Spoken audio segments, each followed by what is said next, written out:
A very good afternoon and welcome to Mineral Resources Park here in Lathlane. It is WAFL Round 7 action, courtesy of OPTUS. And it is the Perth Demons hosting the South Fremantle Bulldogs. The reigning premiers arrive here in Lathlane in red hot form. They are currently 4 wins and 1 loss as they've won their last 3 on the trot, defeating the Thunder by 18, the Subiaco Lions by the same margin, and a narrow win over the East Perth Royals back in round 6 by 7 points. The Demons' form, well, it's been indifferent to say the least. A win over the West Coast Eagles reserve side in round 1 seems like a distant memory, and another win over the Sharks just 3 rounds ago, but they find themselves 2 wins, 3 losses, and they are very undermanned this afternoon. Gloomy conditions. We're expecting thunderstorms in the Perth metro area later on this evening. We hope that the rain will stay away, particularly for this round 7 fixture. Todd Curley there on screen, one of the legends not only of South Fremantle, premiership winning coach, but also a former player of the West Perth Football Club. Well, the players out there commencing their warm-ups. When we return, we will run our eye over the 2 teams, and as we said, the Demons much undermanned. Matt Chechen's calling, and I'll be joined by Luke Worthington on the other side of our first commercial break. Don't go anywhere. Round 7 right round the corner.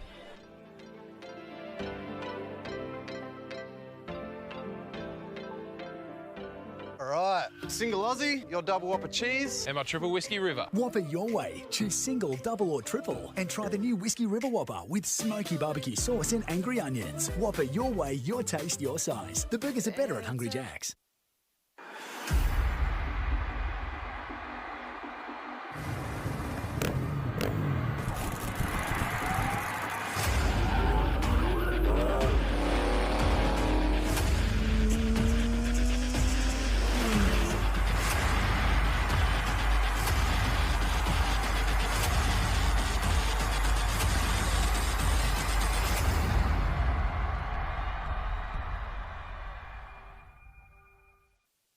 Today, we'll make sure the Millers pick the car they need and that they get a great deal. And when Abby's old enough to drive, we'll look after her too. Contact us today at Newtown Toyota. Oh, what a feeling, Toyota.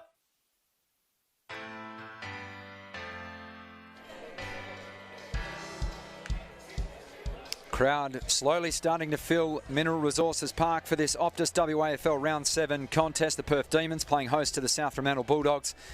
Matt Chechen's here calling all the action as we see the South Fremantle Bulldogs beginning their warm-ups. On screen currently the undermanned Perth Demons side. They have 8 out this afternoon. Chris Maston, the big name.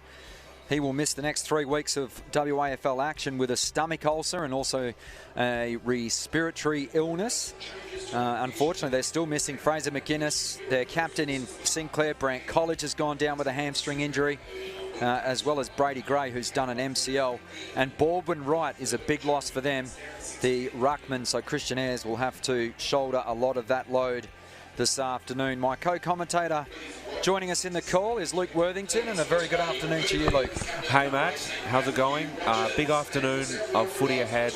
Great conditions for it too. I think at the moment, if the weather holds off, it will be pretty solid. But South Fremantle coming in here, like you said, looking very, very hot, and Perth just with some absolutely crucial outs that would have really benefited them in winning this game. Well, not helping their cause this afternoon is the fact that Perth have used 33 players so far through 6 rounds of WAFL action, whereas the Bulldogs are much more settled. They've only used 27 players through their 5 games, so you would suggest that their team cohesion is going to be a little bit better. Perth, in a silver lining for their cloud, Perth inside 50s. They're the league best.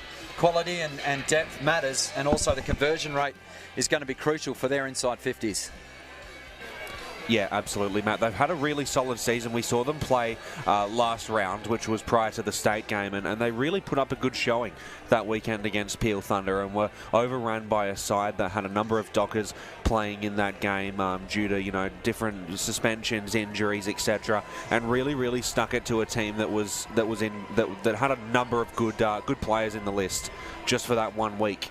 and now they're up facing a very, very red-hot side. It's going to be a big test of character. These two teams have some very close games. I think in their last 3 games, not many points have separated it. There was one big win by South Fremantle, and then in the game prior to that, it was less than a goal difference as well. Well, their last 3 meetings have actually gone the way of the Demons, and who can forget back in round 9 last year, that was the final round of the home and away season due to the COVID-shortened season. The Demons booked their spot in the finals in the first time since 1997.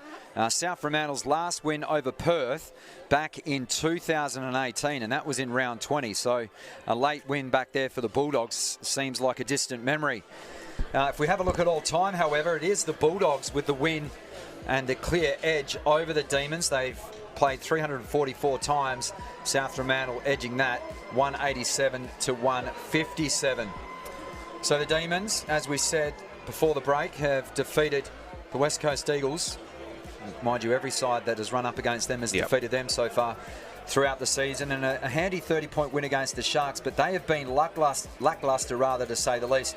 A 50-point smashing by Swan Districts here at home, a 32-point loss at Revo Fitness Stadium, and then allowing Peel to kick 8 goals in the first term in round 6 before the state game here, and 4 of those were unanswered, so they'll need to get off to a quicker start. South Fremantle on the other foot, well, Claremont Tigers getting the revenge for that grand final loss last year. Their only defeat for the Bulldogs to the tune of 16 points, but they've been impressive against West Perth, Peel, Subi, and that's a tough list of East sides. Perth. Yeah, that's a tough list of sides. You come out and basically play the top 4 to start your season, and you're sitting in the top 2 on the ladder. Very solid. Well, I expect to see some ferocious dogs this afternoon. South Fremantle second in the WAFL for tackles. Hayden Schloith, probably an early favourite to win his second Sandover medal and add to his collection for the one he won back in 2017. Keep an eye out for Dragovic. Matthew Parker as well, the former St Kilda Saint. And he will have one eye on the mid-season draft coming up next week, with a couple of teams and his former club in particular, St Kilda, on the eye out for a tackling half forward. The umpire holds the ball aloft, and this round 7 fixture will get underway. The Bulldogs kicking to the right of your screen, and the Perth Demons in the black shorts, blue and the red and black sash to your left. They get the first clearance. Won't be a deep one as the hand pass gets swept out. It'll be interesting to see how this man goes, Schlensog. He was on the radar of AFL scouts, no doubt, before the state game. Had a very good first term before fading late, but South Australia were just too strong in that fixture. Good news here at Laflane Park is that the scoreboard is up and running, so we can give you an accurate score throughout the afternoon, considering how many millions of dollars were spent refurbishing this wonderful ground. And here come the Demons.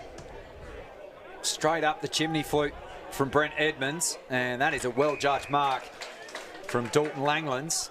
His form has improved the last couple of weeks in the WAFL. That kick misses the mark. Rioli tries to paddle it in front of him, but only goes as far as his opponent, who snaps around the corner. Hayden Busher, effectively a gift courtesy of Ben Rioli. And he kicks his first of the afternoon, and the Demons, well, we said they needed to get off to a fast start, and they obliged through Bush's snap. Yeah, it might have been Mitchell Henderson that managed to get that one based on that the kick team misses sheet. the mark. Rioli tries to paddle it. No, that's definitely Busher. Snaps around the corner and manages to float it through. Okay. Sorry about that, mate. Thanks to the Newtown Toyota replay. Very handy start. So the ball will come back into the middle. Now Christian Ayres, who is an experienced campaigner in the WAFL, will have to do it almost solo this afternoon, because their promising ruck in Dakota Baldwin Wright has be missing out of action with an MCL injury. As the ball is thumped into the turf, Brock Higgins, one of the best in the comp, shows why. Plucks it out of the ruck, sends him forward inside 50. Good work from the Demons defence. Parker had his head over the football, was pushed off it. Langland somehow toes the ball. Schloith with the heavy body work fires a little hand pass out the side door. That was Main linking up now. Bletchton, he's run down in the tackle. Apparently effective disposal, and somehow the hack off the ground is marked, so they're going to look to move towards the outer side. And this is Matty Parker, such a live wire, great tackling forward as well. Kicks to a 2-on-2. Taylor, rarely do you see him spill a mark through his hands and out of play, and we have a stoppage as the Bulldogs looking to capitalise on a couple of repeat entries inside 50. Perth with a good early start, and Bulldogs now looking to set up inside 50. Let's see what they can do. Ball goes to ground. There's some Bulldogs surrounding it. Shot went through, but it was smothered. Diving on it. South Fremantle have a chance here. It's socket towards goal. It might have gone through. It did. South Fremantle tie the game up just like that. And it was a dirty goal. Yeah, I think it was Jimmy Miller who's but kicked they're all worth the same. Potentially his first goal. Let's have a look. Thanks to Newtown Toyota, it was him. Just getting his toe onto the footy and kicks his 5th of the season. So Langlands, unfortunately, not being able to get a fingernail on the goal line. Thanks to Newtown Toyota. Front row screens as the fans start to pile in. Hopefully, without the rain starting to pour down as Langlands makes his way off the ground, replacing him out by Regan Clark. So the ultimate response, we've had 2 goalmouth scrambles, Luke, and resulting in 2 majors. So it looks to be a high-scoring game early doors. Absolutely. And I think we're going to need to see Perth really show their best in this game to be able to stay in it. But let's see what they can do. Again, some big outs like we mentioned before, and they've been very solid so far. Tap went to ground, kick to the top of the South Fremantle 50, but a good mark was taken by Hill. Handball goes out wide. It's marked easily on the wing by Canelio. He was brilliant in that game, in that loss to Peel. Really stood up and won a lot of the football. A lot of it was uncontested, but as this man in Matthew Taylor seems to find a lot of the football as well. There we go. They're switching it across now and could be away. Kick was a bit errant, but he managed to run onto it, did Hill. Chips it up the side, and it's taken in easily by Hitchcock. On debut as well, 2 debutants, Christian Martin and Corey Hitchcock. Hitchcock boots it forward into a big pack. South Fremantle with some numbers. They collected, a handball goes out of there, taken straight away back by Perth. Going into the tackle was Donaldson, and he was wrapped up by Busher, not Henderson. As I said before when the goal was scored, might have read the score sheet a bit too literally. Big men go up for it. Straight to ground. It's Sloyth. Might have been held, he was. So he's going to run away with it straight away. Good sense there from the mid-season draft nominee. As it goes across and just went out of Hill's hands. Ball, sorry, not Hill. Ball goes to Deck and they kick it to the top of centre half forward. Umpire blew his whistle and he'll be held. And Perth will have their first set shot of the day. Yeah, and not a very good start at all for Rioli. We know what an enigma he can be. Electric with ball in hand, but he's made a couple of errors that led firstly to the first goal and now giving his opponent in Christian Carey a set shot. So he'll need to step up. Kicked 4 goals against Peel. He's kicked 6 on the season. So Carey. Another North Albury product. He's coming off the long run and will kick, you would suggest, from the paint of 50. Carey was electric against Peel Thunder last round, and distance is no trouble as it goes straight through the middle. Demons get one back. And they're showing their best early in this term. So really solid play there from the Demons, just working it up the wing, put it into a pack, got numbers around the ball, managed to overcome the free kick given to Sloyth. Buddha back in there, and with the beneficiaries of their own there, Christian Carey continues his hot form. And his marking needs to be big today. He took 6 in that loss against the Thunder, but he only had 3 the previous game against the Sharks in a win. So he's going to need to be attacking the football above his head today if they're to stand any chance. The undermanned Demons. So Ayres and Higgins back into the middle. Langlands has come back off the interchange bench. He'll join Byrne and also Regan Clark. Just his 12th game of WAFL football. Finds himself underneath the ruckman and right on cue. Has his hand pass smothered. But good composure from the Demons. I'm liking their clean ball use at the moment. Hitchcock, he's had 2 marks and 2 kicks on debut from North Albany. Haven't they produced some players? McGovern boys. So the mark now taken by Brent Edmonds. Wheels around. That's a nice deep entry. inside 50. That was a hold on the Bulldogs defender. Now that could be 50 metres. We'll see how lenient the umpire is. Our field umpires this afternoon, Trent McPhee. Blake Evans, that umpire on the scene there with a good decision, number 20, and Nick Shaw with the number 21. Fast and frenetic start. Relatively easy sliding mark drop by Strom, but Parker's on the scene, up towards Higgins. Higgins had his arm held. The umpire lets them play. That's a great tackle laid on Kelly, and it's going to be rewarded right in front of the Demons' presidential suite, plus the interchange gates, so I'm sure his teammates will find a little extra in that. That was Regan Clark. Big pack of players at half forward, and there is Schlensog. Big body, spent time with the Geelong Cats, played 2 seasons in their VFL, effectively their reserves team. And also one of the 6 South Fremantle players to put his name forward for the mid-season draft, so good on him for doing that. Captain Dylan Main takes the mark. Higgins shows his agility for a big man. Looks to play on now, gives it back to Main. Main, that was touched off the boot from Ayres. Will that be paid?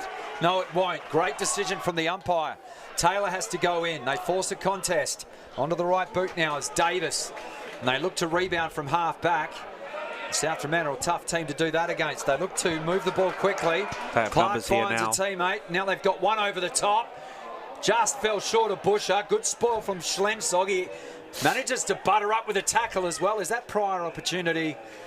And no, says the umpire. And we've seen a very slick and skillful start. I think Perth might have benefited from slowing down there. There were 2 men that ran right through the corridor that could have been better options than rushing it forward into the direction of Busher there, which did seem like a good option, but now first deliberate has been paid, and we see a few of those in that pocket, but it is a very tough pocket to kick goals from. Now, despite the gloomy conditions, not a breath of wind at the moment. So we'll assume a centering ball coming from the pocket. These are the ones that you practice in the backyard at home when you're a kid. There it is. Ball goes to ground. South Fremantle have some numbers. They push it out to the back pocket and kick it straight through the middle. Risky. Just went past Parker. Collecting it again, they go to ground, and that'll be a high tackle. Tell you what, Matthew Parker has made a very bright start to this game. Ball sizzles up the near wing where it finds Sloyth. He's under a bit of pressure and kicks it deep. Perth really strong around the footy as they collect it. Henderson, he was tackled, and that might have been out on the full. I just want to commend the effort there of the Demons defender and Andrew Fisher, because they were clean across half forward, and rather than rush and try and make the tackle, he just corralled the player, put a bit of heat in that forward 50 entry, and defending by numbers. Demons looking to stand up at the moment. South Fremantle are going to have to do something here to stay in this one, but the Demons clearing it out right to the top of centre half back, and a good mark was taken by Miller. Quick play on, moves it to Pearson. Pearson kicks it inside 50, and the mark is taken by Shaw. Yeah, and that man I just mentioned, Fisher, he's down on his haunches. I'm not sure if he caught one behind the play. My teammate's getting to him at the moment, but he's down literally on his knees. Looks to have caught one in the downstairs region, so hopefully nothing too serious, but you could see there was a missed assignment there in the back line that allowed one of the most deadliest forwards in Mason Shaw, who's kicked 15 this season, his first set shot for the afternoon. 15-3 on the season. Their leading goal scorer. Shouldn't be a problem for him. And it will not be. Beautiful kick. Yes, Matt. It goes straight through the middle. And we have a tie game once more. Whenever you get such a big body and a good mark, he's pretty good below his knees as well, Mason Shaw, and a chance for him to just go back and dead-eye Dick from all of 45 metres. So I wondered coming into this game this afternoon how the half-back line of Perth would stand up.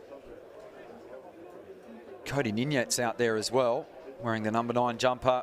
Played 50 games for Perth, kicked 75 goals, and how's this for a start to his WAFL career with his new team in the Bulldogs? 7 games, he's kicked 17 so far, so a bit of a live wire. They've got such good forward half pressure as well, led by Schleuf, as we mentioned earlier. Now it's a block, and rightfully going to the Bulldogs. Subin plays on, spears a ball. That was lace out. Well, if you're watching the Major League Baseball, they call that a frozen rope. It was absolutely drilled from a man that's had so much experience in the AFL. And I'll tell you what, Maine will not have a clear or better run at a football, I don't think, in his career. So a chance for back-to-back goals now for South Fremantle. First time this afternoon. Dylan Main, they've got such tall timber. He stands at 190 centimetres, and that licks the paintwork. Left hand upright. Through for a minor score. So our first blemish, 13 and a quarter minutes travelled on the Lucky Shag scoreboard. They're wonderful supporters of local footy. Little hand pass received on that outer side. That's a bit of a chaos ball entering inside 50. They sit under it.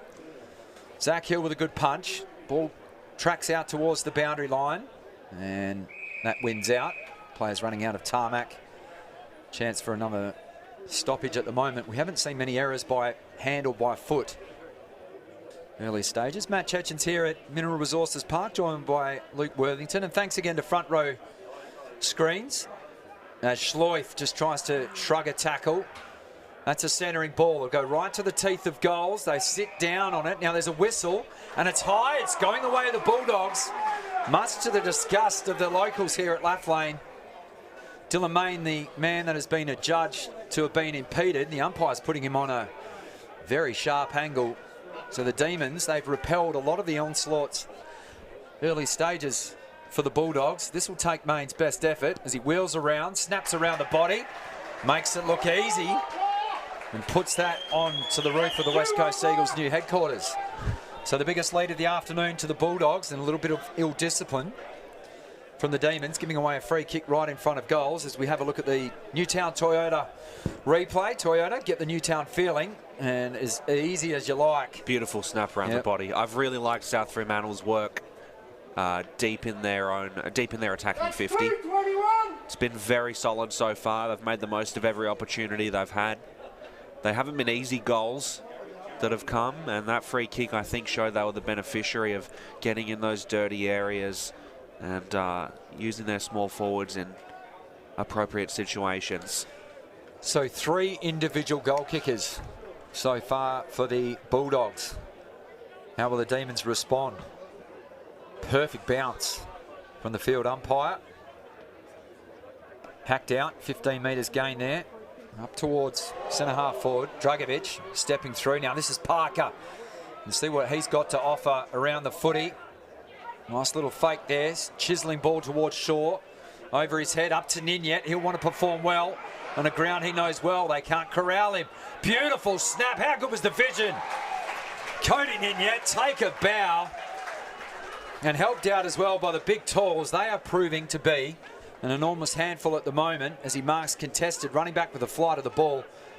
And how good was that piece of skill from Ninyet? He receded 15 metres with his sprint, but he was that elusive. He looked like Roadrunner trying to evade Wile E. Coyote there. Now kicking from the exact same position as where he's kicked his first goal. Not a breath of breeze. Shaw, never in doubt. First multiple goal kicker of the afternoon. Alarm bells surely ringing. I think we're seeing how solid that South Fremantle forward line is at this point. They have multiple players in the top 5 goal scorers, top 10 goal scorers, sorry. They have Shaw leading with Ninyet right behind him, and have just been incredibly solid all around the park. Schleuf has not been a ghost, but hasn't been completely in the mix. He does a lot of stuff that doesn't go rewarded on a stat sheet. I mean, he does fill it in all departments because he kicks goals, he tackles, he wins possessions. Yep. But he's also one of the best off the ball, particularly allowing space for players like Parker to bust through. And here they are working their way through the corridor. Kick inside 50. Could it be again? Ball trickles out towards the boundary. And Giblett will be happy to see that one over. And this is where they've been dangerous now. A throw in inside 50. Dylan Mayne, 7 touches already and 2 marks. Ball goes to ground, collected by South Fremantle. It was Dragovic, snap around the body. Oh, too strong. And that is dead eye for Dylan Mayne. No problem at all. It's purely just they're out working. They're a lot stronger at the moment in these matchups. You have a look at Mitchell Henderson, is the leading ball winner for the Demons. Have a look thanks to Newtown Toyota, and that's just physical strength and working his opponent under the football. So here's Mayne directly in front. For his second, no problem at all. And South Fremantle blowing out this first quarter early. They lead by 4 goals, 1. I think it was Christian Martin, his opponent there on debut. Welcome to league footy. And already this man on screen. Just a beautiful kick of the football. Kids take note. Take this time just to give a little shout out to my son Toby at home. It's his 2nd birthday today. He'll be tuning in on Happy Facebook. Birthday, Toby. Yep. Spent a fortune on a new bike, and guess what he wanted to play with? The balloons. So tips out there for any new parents. That is a perfect bounce, and one down easily by Higgins. Better midfield heat now as the Demons just allowing this onslaught of centre clearances and inside 50s at the moment. Ayres decisive in that ruck knock. No one at the back, so they've pushed a more experienced campaigner in Busher back behind the ball. Remember, he kicked the first goal of the day, and they need to sort of patch up this leaky defence at the moment. Now to play. 19.5 travelled. This is Optus WAFL round 7 action here at Mineral Resources Park. East Fremantle taking on the Tigers, the Thunder and the Falcons, the Royals taking on the Eagles reserves. That could be the battle of the wooden spoon there, and Swan Districts will be taking on Subiaco a little later this afternoon. Perth get inside 50. Bit of forward half pressure from themselves now. Hand pass chopped down. That's a free kick, sliding in. And it will go the way of the man in the mullet, Sam Stubbs. He was handy in their last round. From Mount Gravatt Vultures. I believe that's over in Brisbane, one of the suburbs there. This will take his best effort. Looks like he's backing himself. He's 5 goals, 3 this year in league footy. The 24-year-old.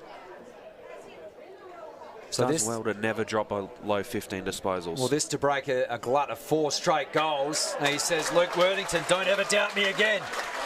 He's first. 3 individual goal kickers now. He joins Christian Carey and Hayden Busher, who kicked the first. And we've seen the man in the ponytail in Busher being pushed back behind the ball. And that reaps immediate dividends because it was him that won the footy in the back half. And Stubbs, by the looks of it, a beautiful kick from a very tight angle. Not an easy pocket to kick goals from here at Mineral Resources Park. So breathing a bit of life back into the Demons. As we said, if you've just joined us, 8 of their stars out, led by Chris Maston. Brady Gray, who I'm sure a lot of the AFL teams would have had that man, the former Tasmanian Freo Docker player, on their radar come the AFL mid-season draft that's approaching. I'm hoping the Crows will have a look at Matty Parker because they need a good small forward, and that bounce will be recalled. So North Melbourne have the first pick in that draft, Luke, and then Gold Coast and St Kilda actually have 4 spots open apiece. So a few West Australians plying their trade over for St Kilda, and here's one of their former stars, Parker. Drilling ball inside 50. Hot one to handle. Through the hands of Manfred Kelly in the end, and the players play stacks on the mill, and it's getting a little heated under that pack. A couple of jumper punches thrown. Perth don't want to give away any unnecessary free kicks after they've just scored. That is a chaos ball towards Shaw. He just looks to manhandle his opponent. The ball ends up hitting the padding of the goal post. Yeah, it did. For the ball that it was. So the ball will be kicked back in by the Demons. This is Cornelio, prolific ball winner for the Demons. And they look to move it on by hand. Busher ran into 2 Bulldogs players, but got the effective hand pass away. Kick further forward, backing into the pack was Ayres, straight through his hands. The Bulldogs get there in numbers. Rioli, beautiful kick of the football to Subin. Well, he's a left footer, you know which way he's going. Centering pass up towards half forward, off hands. Demons first there to Crum, they arrive in numbers. Chain of hand passes, players lose their feet on the outer side of the ground, and if the ball is remained in it, which it has, it'll be a ball up. 23 1/4 minutes gone. Lucky Shag scoreboard. And it is the Bulldogs by 14 points, as we can see the wonderful pictures here. The lights are on in Laff Lane as we've got a ball up at left half forward. Ball goes to ground. Perth Crummers going at it. Sloy wraps him up hard. Kick one out of there by Ayres. Straight back inside the Bulldogs 50. Ball gets chucked out and pushed up the far wing. South Fremantle looked like they could have an opportunity here. Bombing it inside 50 was Subin, and a strong mark was taken overhead by Hayden Busher. And you look at, he's just providing that steady senior influence at the moment, Busher. You know, he played so many games for Claremont. He's a Vic Park junior, so he's familiar with this ground, and he's just shoring up a leaky defence at the moment for the Demons. Clark a kick into the corridor. Mark was taken easily by Nicholas. Through the corridor again. First sight we've seen 2 of the standing skipper in Rogers. And that's a good kick from him. Finds the option he wanted at centre half forward in Brown. Ball goes down into the pocket. And Perth will have another shot through Christian Carey. We said pre-game, Luke, that the Demons had the most amount of inside 50s. They averaged 4.5 entries per goal. But today, they just looked to move the ball quicker. And let's tip our caps at Mitchell Brown, because he could have easily gone back, killed some valuable time for the Bulldogs to get back and man up. He elected just to pull the trigger early. And now they get a very reliable set shot kick for goal in Christian Carey. He's had a great couple of games, Carey. And there's that magic again. Pulls Perth back within just over a goal. 4 goals, 0-24. Perth trail South Fremantle 5 goals, 2-32. KCA Site Services replay, also courtesy of Newtown Toyota. Get the Newtown feeling. High ball drop, but effective because the ball didn't budge, and he is up and about. And why wouldn't he be? Perth have kicked 4 straight. They have answered with 2 straight of their own after an early barrage from the Bulldogs. You'd suggest 9 goals total so far. Might have this quarter pushing out to around the 30-minute mark. So Higgins v. Ayres. You'll hear that a bit this afternoon. Just having a look at this. Busher is on the commentary wing. You might see him come in the shot at the moment. He's a bit of a Swiss Army knife. We'll have to track back on this one. High ball. Inside 50. Demons do well. They stand up by association. Subin, that was a hot hand pass. He's in trouble. That had to be holding the ball. It wasn't correct disposal. Comes back to Subin. Dragovic sends one high. They sit under it. Off hands. Is that going to be paid? No. Kelly, he's taken in a good tackle. Hill, they link up now. They can get that clearing kick. 3-on-1 in favour of Rogers. Surely he's not going to take it, but he stood up. Main pokes it back in the Kelly direction. That's a high shot. And the free kick was there. I know the Demons fans won't like it, but the umpires have been very good this afternoon. And Dragovic will get a chance to go back for his first. Just going back. We're not going to rag on the umpires and the men in line today, but that did not look like correct disposal from Nick Subin. So it's amazing what things can happen if you've played over 200 games of footy. I think a first game is going to get pinged with that. So Jacob Dragovic, 3 rounds will hit the 100 milestone. Gets very close to the player on the mark. and sneaks it home. If you wanted goals this afternoon, folks, the kicking's been on today. You've got it. Just some brilliant kicking, and South Fremantle, again, they're just the beneficiaries of that hard work inside their attacking 50. Special comments brought to you by some of the Laff Lane locals. Maybe more entertaining than us. Tell you what, it's an up-and-coming trendy suburb, I must say. Particularly in the last 2 years. Wow, do you live here?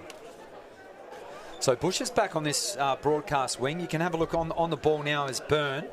So an interesting decision from Gary Moss, because Busher managed to almost set up 2 goal-scoring opportunities with his rebound across half-back, and keeping this in mind, he kicked the first of the afternoon.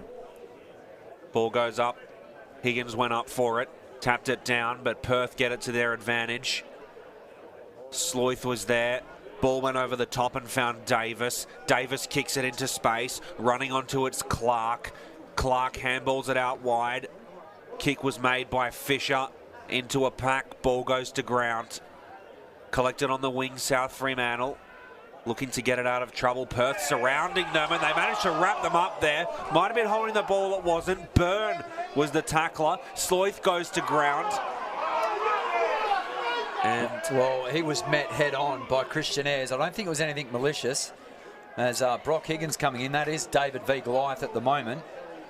You look at Brock Higgins. Well, he's got a man in the headlock. I believe that's Mr. Gilmore's jacket, might have been said by the big man. He's overturned it, so a bit of ill discipline. Both of these teams coming in, interestingly enough, Luke, as the giving away the most free kicks, the top 2 prior to the season, so that's keeping the form. Fisher bombs it to right half forward. Pack goes up for it, and Perth will come down with it. Good hands by Christian Martin. Yeah, on kicking debut. it inside 50. Ball went over the top of the one-on-one. Going a ground Rioli, wrapped up in the tackle, and the umpire will have it. Oh, he was circling.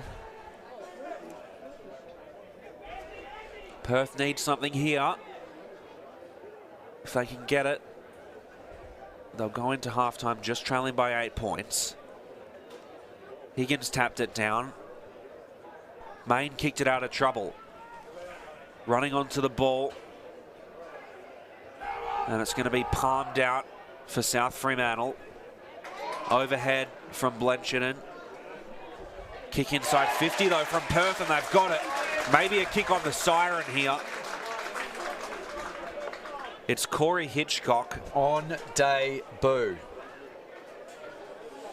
He's had 3 marks already and a couple of kicks, so this could be an ultimate way to stamp your debut with a highlight.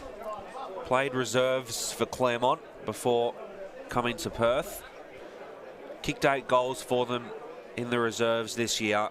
And on his league debut, he could be getting his first right on the bell of quarter time. He will. Get around him. And the boys come running in from every angle. Welcome to league footy, Corey Hitchcock. The 21-year-old from North Albany has his first. And it's a crucial goal for the Demons.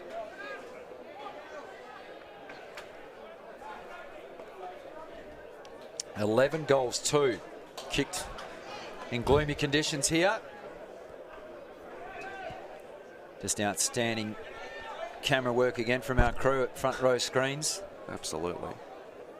Best in the business at promoting grassroots and also local and state league sports. We're back in the middle. The dying embers of this first term. 11 goals. We've ticked over 31.5 minutes. We could be going to a 32.5 or 33-minute quarter at this rate with all the goals. Perfect bounce again. Higgins won it down. Around the corner from Clark. It was smothered. They managed to shark it well. Bit of a barrel inside the attacking edge of the square, but just busting through. They throw it onto the boot. Shark from Stubbs. Beautiful hand pass back to Hitchcock. Went without the footy. Surely the adrenaline pumping through his veins after kicking his first goal in league footy. But I tell you what, if he'd held on to that, or even Stubbs in that last passage of play, had more daylight than he probably thought. I think even if the siren goes now, it's a good situation for Perth, who just can't afford to concede here. It is a good fight back as Matthew Parker is taken high. He's up to 8 disposals now. Main has 10. They're the leading ball winners. Now the Demons won't want to concede a late one. That's a beautiful diving, sliding mark from Kelly. Takes advantage of the new rules this year and pumps them inside 50 through 2 sets of hands. Casey Nicholas under a lot of pressure. Byrne was on the scene, tries to go again. Somehow stabbed out of the pack from Shaw. Hacked off the ground, clear and kick. Now the non-officiating umpire's made a big run in, and he may be giving away the free kick. We've got some theatrics to the player on the mark. That's Ninyet. Don't think we managed to pick it up, but player managed to run past him, and might have been the breeze that pushed him to the ground. So the umpire, by the looks of it, is taking notes. So our umpire inside 50 has taken a couple of numbers. Be interesting to see. Check the match review panel later in the week. Siren. One of the most entertaining first terms that we've witnessed in this Optus WAFL season for 2021. And the Bulldogs, firm favourites coming into this fixture, find themselves in a dogfight. Just 8 points the margin at the first break. 6-2-38. The Demons 5 straight 30. We'll take a breather here and collect our thoughts. On the other side of the break, we'll go through our goal kickers and some of the major stats for this first term. Don't go anywhere. WAFL action will be right back.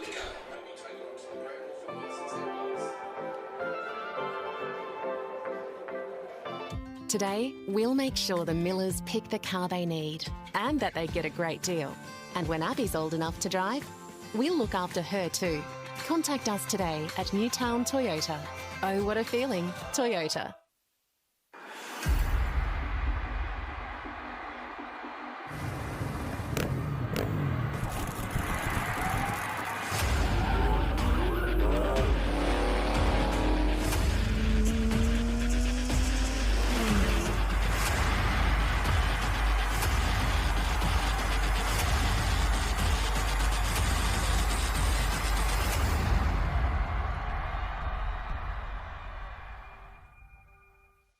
Family time's more fun when you keep it simple. Take a break with Hungry Jack's new feast bundle. Get 2 tender crisp chicken burgers, 2 Whoppers, 2 cheeseburgers, 18 nuggets, 4 small chips and 4 drinks for $34.95. Only at Hungry Jack's.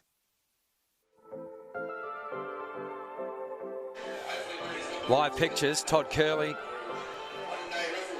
not currently on screen, but just addressing the players he will be, the main group at the moment. That looks to be the on-ball unit, led by Schleith and Higgins, who's made a bright start to the game. It's been a pretty good duel with his opposite number in Christian Ayres in the middle.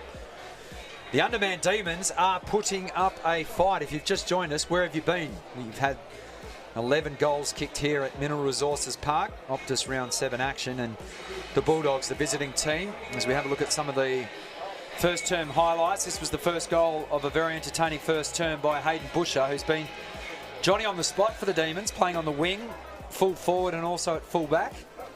Hayden Schleith, and that's been a feature throughout. The hard hitting, I believe that Cody Ninyet against his former club has been reported. That was Miller getting the responding goal. This man on screen currently, Christian Carey, kicked 4 against Peel in their last round, and that was his first of 2 in the first term. Christian Ayres, bit of a hack kick out, and Mason Shaw, what a dead-eye dick he is around the big sticks. 11 goals, 2 kick for that opening term. So the Bulldogs 6-2-38, leading the Demons 5 straight 30. Matt Chechen's joining you alongside Luke Worthington, and as we continue rolling the highlights, that was Dylan Main, captain today. You just found after Luke Worthington, a very bright opening from the Demons was met with 4 unanswered goals from the Bulldogs, and it was the usual suspects. Their big bodies in the forward line. Dylan Main, and Mason Shaw. They were just too big, too tall and too strong for the Demons, and then they made the change of putting Hayden Busher back behind the ball. Yep. That resulted in 2 responding goals, and they find themselves in the contest at quarter time. Perth have been really solid through the middle. I think that, yeah, the presence of Carey down in the forward line has been massive for them, and I think that that's what's keeping them in it. They're relying quite heavily on a couple of guys. South Fremantle as a unit have been very solid. There's been a couple of hit-outs where they've absolutely dominated, with the tap going from Higgins to the likes of Sloyth and the other on-ballers, and they're cutting around and kicking it straight inside 50. They're being tough inside 50. They're being hard in the dirty areas. They're being rewarded for it with free kicks. They're scoring scrappy goals as a team that kind of has the WAFL equivalent of the Harlem Globetrotters in their forward line. Sometimes they're scoring some really scrappy goals. They're also scoring some clean goals, like the bomb from right on the paint of 50 that they scored from the set shot earlier. So really solid from them all around. We spoke about Perth's inefficient use, 4.5 entries per goal throughout the season. They've had as a team the most forward 50 entries. And for a team that's sitting in the ladder where they are, those are alarming numbers. But they've made an adjustment this afternoon. Probably not easy, easy conditions. So the rain's starting to become a little heavier, but Perth, just 9 inside 50 entries in that first term. They convert that to 5 goals. So that's less than 2 entries per goal. And conversely, the Bulldogs have taken 15 entries for their 6 goals. So that shows 2 things.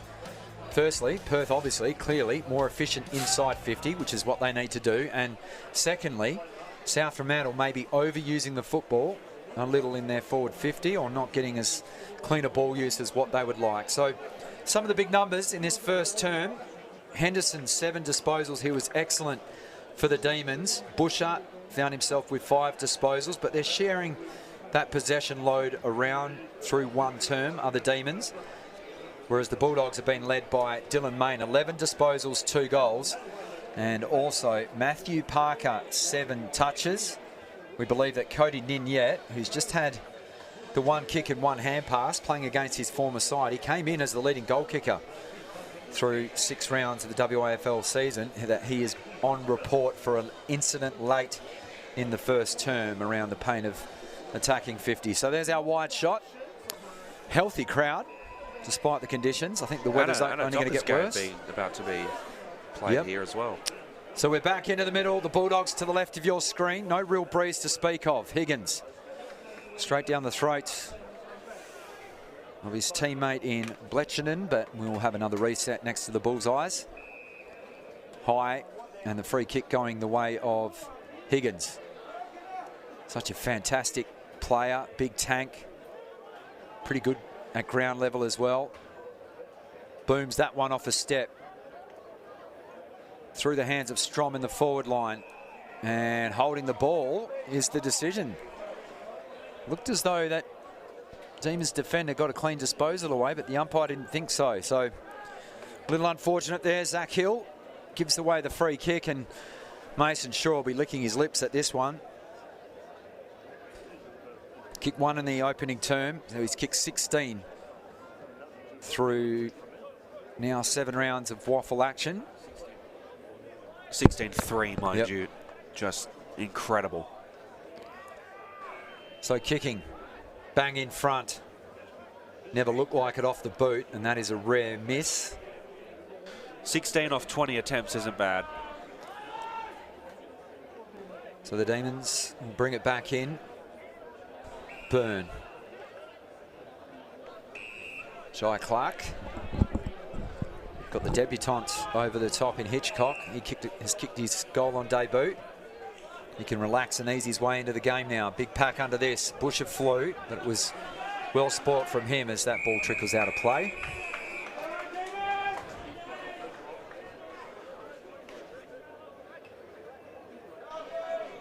All players in this half of the field at the moment, near side of the ground. Here come the Bulldogs, looking up towards Shaw. Well done, Zach Hill. Half the contest. Parker just shoved off by a bigger body and Taylor, but Hand pass to a teammate that was flat-footed. Demons can take the game on now through the corridor. This is Clark. Swings it out wide now. Any three Demons could raffle this. So you got Langlands over the top. That's where the hand pass comes, and that was stray. So there was two other options in board. Fisher was one of those. And I'm sure if he had his time over again, Jai Clark would like to have that, and just makes his way off the ground now. Might not want to pick up the phone if it's ringing. Ball goes in. Higgins and Ayres going up for it. Ayres smacks it down. Sloyce running onto it. Pressured by Fisher. South Fremantle with some numbers. Handball went out of there from Pearson. Kick was speared forward by Blenchenden but smothered. Collecting it off the ground now is Hill. Oh, he's run a long way. Hill switches it out to the far side of the ground. Running onto the loose ball is Hitchcock. Chips it back Good in the direction of Edmonds. Slowing things down now. Players spread out everywhere. Ball goes inside 50 to the pack. Went over the back of it off hands. Ball at the deck now. Perth look like they have the opportunity as they snap it around the body. It could be good. It is!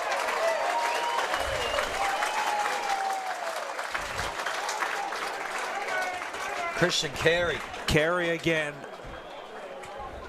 with the around the body snap that was shaped like a torpedo. Very interesting kick. I might get him to follow me down to the newsagents down the road in Carlisle just to get me a little slip pick for tonight's draw. We'll just go around the grounds very quickly. Optus WAFL round 7 action. Claremont leading East Fremantle 6-1 to 1-4. That was the quarter time score. And Peel Thunder, a narrow lead at the moment. 3 points, 3-2 to 2-5 over the Cardies. And East Perth, just a 5-point lead. They had a 6-point lead at quarter time over the West Coast Eagles reserves in very early stages of the first term. Swan Districts and Subiaco knotted up at 1-1 apiece. The ironical jeers ring around Laflane Park as the Demons receive a free kick. Ayres goes long. They tall forward set themselves. Carey was one of them. Couldn't pull off the magic this time. Subin. Dragovic over the top. Ignores Shaw on the short lead and chopped off by Giblet. He gets very close to that player on the mark. Tumbles one up to Rogers. Slippery ball. Second bite himself with a lot of turf. Now this would be an interesting contest because they've got Ninya. Oh, he ran into trouble. Just got the hand pass away. Well done, Regan Clark. Ball comes out now to Main off a step. That will miss the lot to the right-hand side. And the Demons, it was touched off the boot. We've got a stoppage. So they have literally dodged two in the space of a minute, and all because they're putting themselves under pressure in the back half.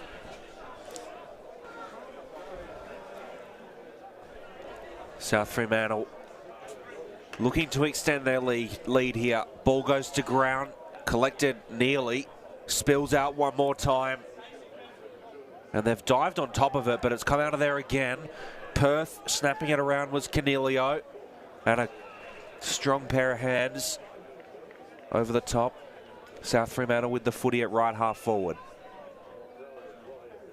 Spearing it in and running onto it was Parker, but just trickled out of bounds. Bounced off him and went out. Rain's cleared off a little bit, but looking at the radar, it looks like there could be a little bit more coming soon in the Perth area. They go up for it to ground again. Kick goes forward into the pocket, and he was held. They don't like that, the Perth fans, and they've played on. Will they allow it? No. So the free kick will go towards South Fremantle to extend their lead to 9 points after the ban was held. Tell you what, there is mass changes going on at the moment. Big. Yeah. Burns making his way back out into the ground. So the Demons have rung in 2 changes. South Fremantle have just made 5. So if it was basketball, they call that a platoon swap.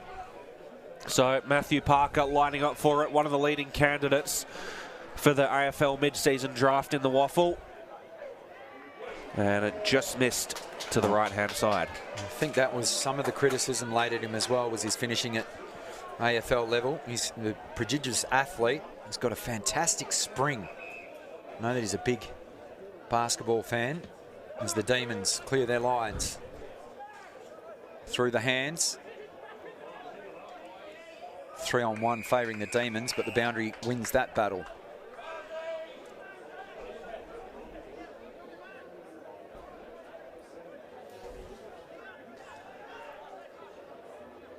Schleith will be at the foot of the drop of this ball, you would suggest. Ayres and Higgins on screen. Lock horns.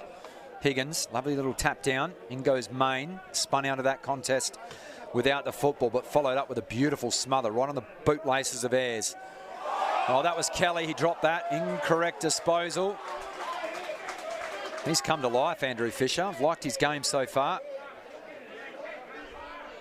He's got numerous options laterally, but instead goes for territory. Stubbs was pushed out of it. Did well to end up affecting the spoil. Rioli with the blind hand pass. Numbers out of the back of the contest. And well done to Zach Hill. Bumped into his old man before the game.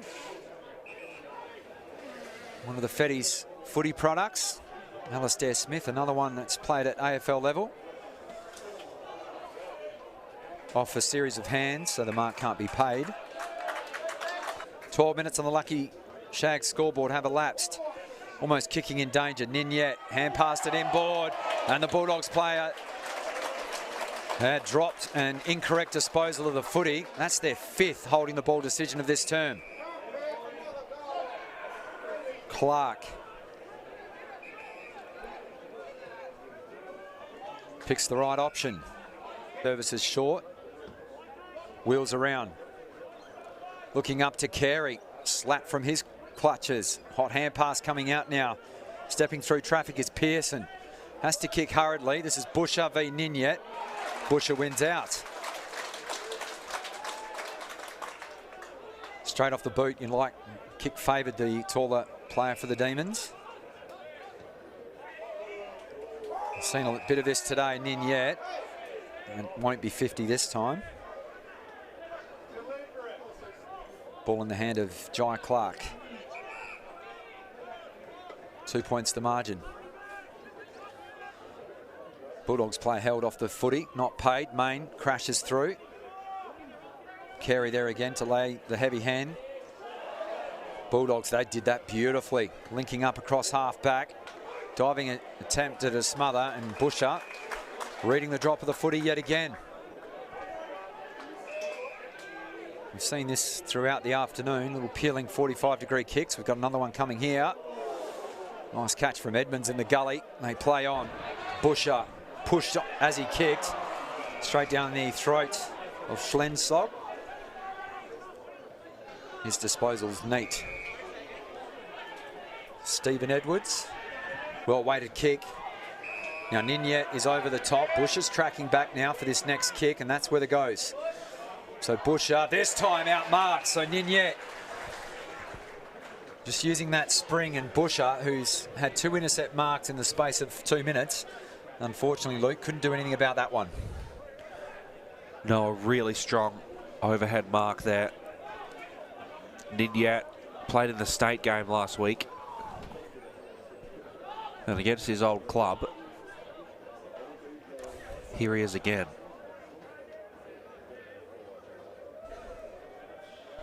So Ninyet from a pretty tough angle, and it's just rushed over on the line. Perth looking to reset here. They lead by a point. Ball gets bombed up in the direction of Fisher. Marked it, and that's going to be out of bounds on the full. Yes, it will be. Unfortunate there. So here he is again, Ninyet.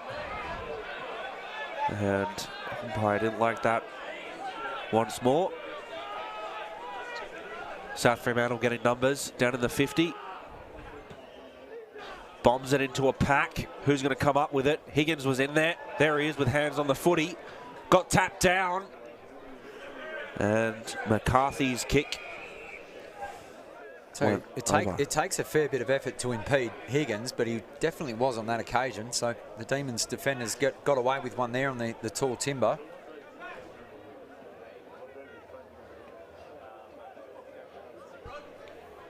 Ball goes to ground.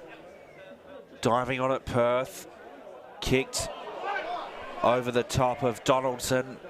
Snapped right back inside 50. And South Fremantle will be happy to see that one over.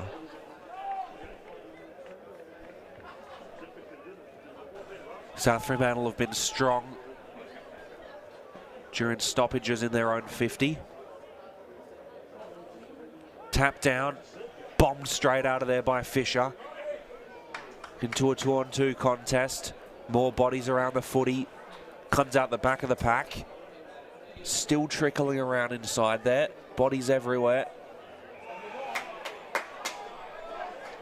And the umpire will have it. 6 holding the ball decisions this term. That was holding the ball? Yeah, the Demons have upped the pressure in this second term and bearing a little bit of fruit on the scoreboard. Only 1 point.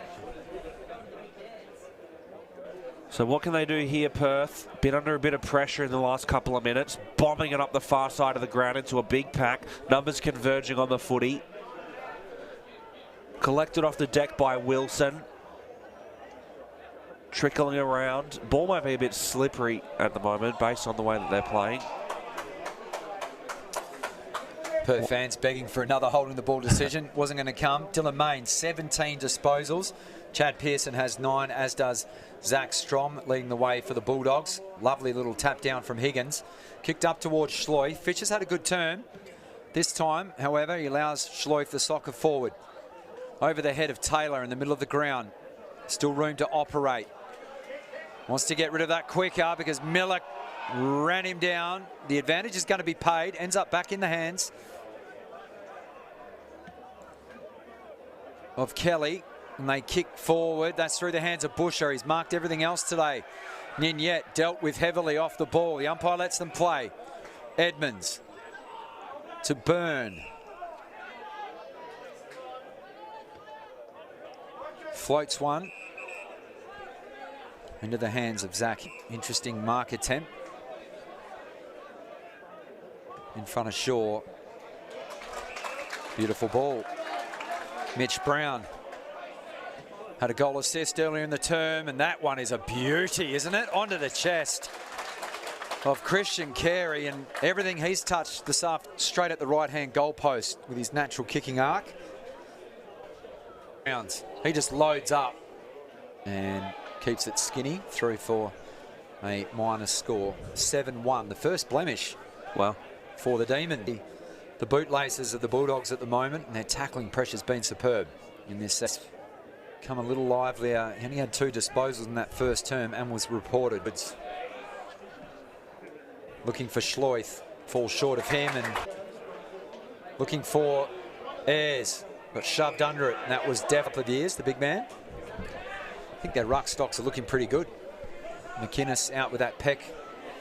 Bourbon right. That is a great mark, and that's what the leading mark winner in the WAFL through 6 rounds can show. Shows his skills by feet. Parker literally off the bench. That one floats on its horizontal axis. Up to Ninyet. Had it spoiled. Busher. Oh, he looked for Fisher, but Schloif was right there up in the lane. Was he legged? No, said the umpire. That's another strong tackle from the Bulldogs. Some of the Perth defenders begging for the high decision. I thought maybe Schloif was taken below the knees. Sometimes that's what you need to do, is put the handcuffs around there, around his ankles. Could be a favourite again for another Sandover this season. Rioli's gone forward. Stacks on the mill. Umpire will call for it and extract. 22 minutes exactly have elapsed. Lucky Shag scoreboard is the Demons by 2 points. Ball goes up to ground. South Fremantle collecting it, but Perth have some numbers here. Handball goes over the top. Hard battle for it. Collected off the ground for South Fremantle by Kelly. Kicked inside 50, Rioli. He's kicked one straight this season, so not usually across half forward. He's that running half back, so we'll see how his set shot goes, Luke. The 10th member of his own family to play for this club. A tradition dating back to the 70s. Here he is, slide angle, about 30 out. And it's no problem. They get back in front. Rioli, really solid mark there. And like you said, more of that utility back. And good to see him get down there. That's his second of the season.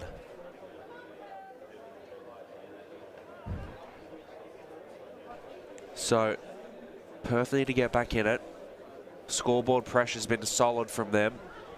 But shots on goal leaning towards South Fremantle significantly. 12 shots to 8. Could be a much different story without the brilliant goal kicking of Perth. So Rioli playing higher up on the ground now. He's on the broadcast wing. To ground, collected by Busher. Taken in by the big man, Higgins. I thought he might have had a second to get rid of that.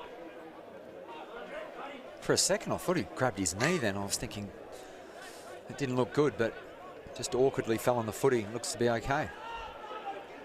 So he's going up for it. All good. Ball got tapped into the air. Or he threw that park up. Craftily, maybe. Strong, rather. Straight back to the centre circle, where we started from. Ball goes up, Higgins wins it down, but Perth get it to advantage. Kick out into space on the wing. Players converging on it. Both teams have the numbers, and Perth are going to get the advantage. Snap around the body came from Brown. But the turnover made by Edwards. 50. Yeah, that'll be 50 as he kicked it back. Well, so Langland's, you're not allowed to move laterally now, obviously with the new law. So Langland's just casually stepped off the mark, and that's going to move Stephen Edwards a little further. Too far out to score. He has kicked 4 goals on the season.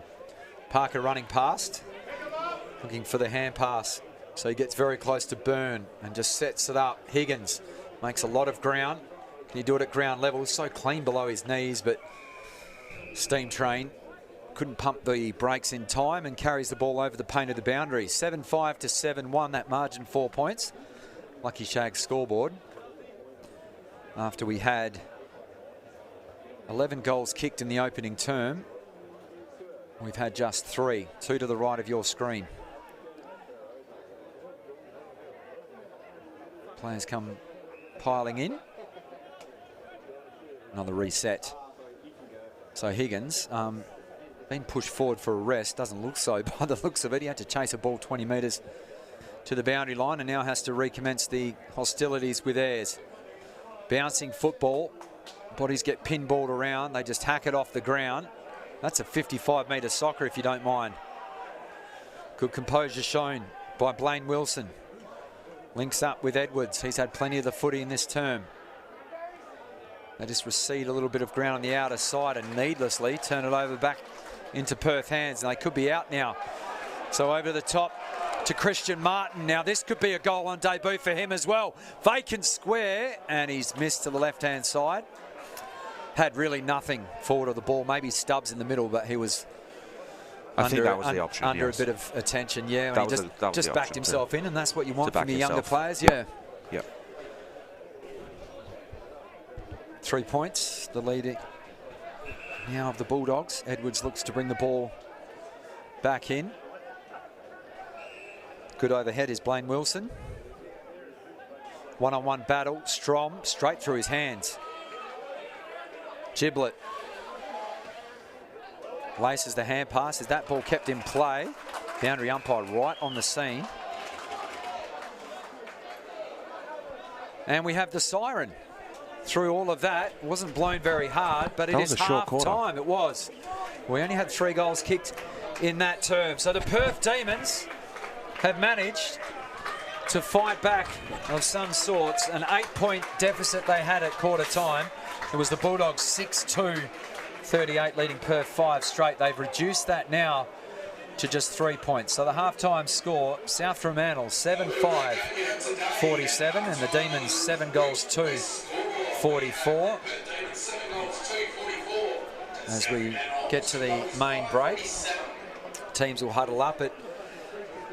Just quickly before we throw to another break, Luke, I'm surprised in a good way in the fact that the Demons are actually putting up a fight. They're so undermanned this afternoon against probably the benchmark of the competition.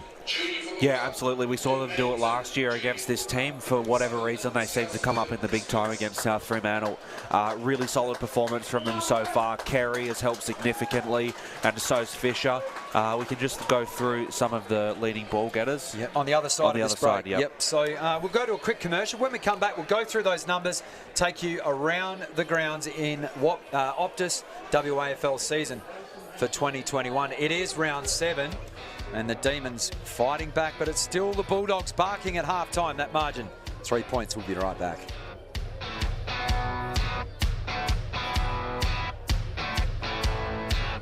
Today, we'll make sure the Millers pick the car they need and that they get a great deal. And when Abby's old enough to drive, we'll look after her too. Contact us today at Newtown Toyota. Oh, what a feeling. Toyota.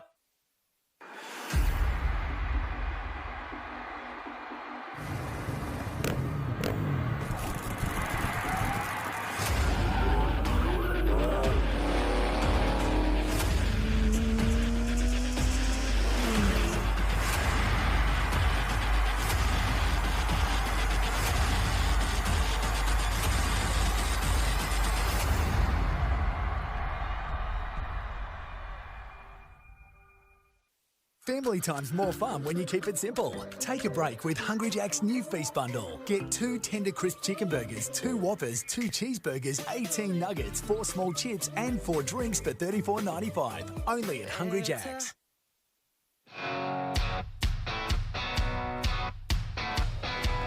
Half-time, Mineral Resources Park. The Bulldogs led the Perth Demons by 8 points at quarter time, but a fight back from the Redlegs has them trailing by 3 points at the main break. As we have a look at some of the little leaguers out there having a run around today. Lovely to see. Such a great feature of WA football. Thanks to Front Row Screens. Lucky Shag scoreboard has the Bulldogs in the lead, but not in control, one would say. Matthew Taylor, the leading ball winner so far for the Perth Demons. He has 13 touches to half-time. Busher has 11, as does Mitchell Henderson. And leading the way is captain Dylan Main for the Bulldogs. 15 disposals and 5 marks through one half of football. We knew it was going to be a tough tackling game. 52 tackles to half-time laid by the Demons compared to just 40 tackles for the Demons. 22 tackles for the Bulldogs. So it is a category that the Demons have struggled in throughout the 6 rounds here, as we see Miller getting a toe. That was the first goal of the afternoon for the Bulldogs. 14 goals have been kicked. 11 of those in the first term. This man has been on fire. 3 goals, 1. Christian Carey, and he's been a strong tackling, big-bodied half forward. Christian Ayres has locked horns with Brock Higgins. Mason Shaw leading from the front, as always. One of the best goal kickers in the WAFL. Nick Subin, we haven't seen too much of him, but we know how deadly he is with ball in hand. Have a look at that, thanks to KCA Site Services replay, just putting it lace out, and this man has been best on ground. Through one half of footy, Dylan Main, 19 disposals, 5 marks. Matty Parker showed flashes of brilliance, as we saw there. Ninyet showed us what he was capable of. How's that for a turn of foot, and then setting up Shaw for another chance for his second. This was the stage where the Bulldogs, Luke Worthington, opened up 4 unanswered goals before the Demons put some respectability in that quarter-time scoreboard. But it has to be said, they dominated the second term, but still find themselves trailing. Yeah, really an interesting second quarter. There was a lot going on. Both teams, a bit of ill discipline from both teams. Perth really solid to stay in this one, let alone get a lead at a point of that quarter. South Fremantle, a lot of really solid ball, a lot of really strong ball winners. Dylan Main leading them with 19 disposals. 14 of them have been kicks as well. And on the other side, Matthew Taylor's leading the Demons with 13 disposals. So it's something getting that a lot of the I footy. was wondering how it was going to go from a game style point of view, because the Bulldogs are such a strong tackling team, particularly across half forward, and their forward line pressure, not allowing players like Taylor to get on the end of hand passes or kicks backwards. So it's been interesting to see, because I think the Demons have really controlled tempo from across half back, and it was a stroke of genius from Gary Moss, because it looked as though Main and Shaw were getting off the leash in that first term. Too big and too strong. He threw back Busher, one of the better contested marks in the Demons team, and that seemed to settle them a little. But we've seen Busher playing up forward. He kicked the first goal of the afternoon. We've seen him on the broadcast wing as well. We've seen him on the ball. So he is playing that Swiss Army knife role at the moment, with 8 bodies out at the moment, and probably a role that's generally taken by Brady Gray, particularly at the coalface of the football. But it seems as though the Perth midfield are really stepping up in the absence and keeping this in mind. And Chris Maston, who, as much of the footy as he does win, he doesn't really hit the scoreboard or not a noted inside 50 kind of territories gain kind of player. Gets a lot of kicks out on the wing, but has got a big engine and a big tank. But the Demons, and a chance for their youngsters. They had 2 debutants, one of which has kicked a goal in Hitchcock. So the future's bright for the Demons. I know they're sitting outside of the 8 at the moment, but they're really taking it up to the defending premiers at half time. Yeah, I mean, we act like they are hanging in this one by a thread. The inside 50s have been 26 to 17 in favour of South Fremantle. So Perth really hanging on. The goal kicking has just been, I think, their saviour today. Yeah, it has, and a statistical category that they have struggled with, the Demons. Don't want to sound like a broken record, but 4.5 entries they average per inside 50 per goal, which is actually a league worst. But they've arrested that number today, and I'm sure Gary Moss will be pleased with this. Hayden Schleif, how have you seen his first half? I'm just having a look at the numbers. Just 3 kicks, 4 hand passes for him. He hasn't really had the impact that he probably would have liked. Just the 2 inside, rather the 1 inside 50, and he's earned 2 free kicks. So the Perth midfield, or particularly the half-back line, needs to be commended on probably the form player of the competition so far. They put the handbrake on him. Yeah, they've managed to neutralise him quite well. Like you mentioned before and pointed out really well, is that he does a lot of work off the ball, and the dummy runs and etc. that he puts on are really, it's kind of that effort that makes him such a phenomenal player. So we'll see if he can impact the contest in the 3rd term, which will be underway very shortly. Well, with the help of Optus, let's take a look at AFL Premiership player Will Schofield's return to the WAFL. It starts with yes.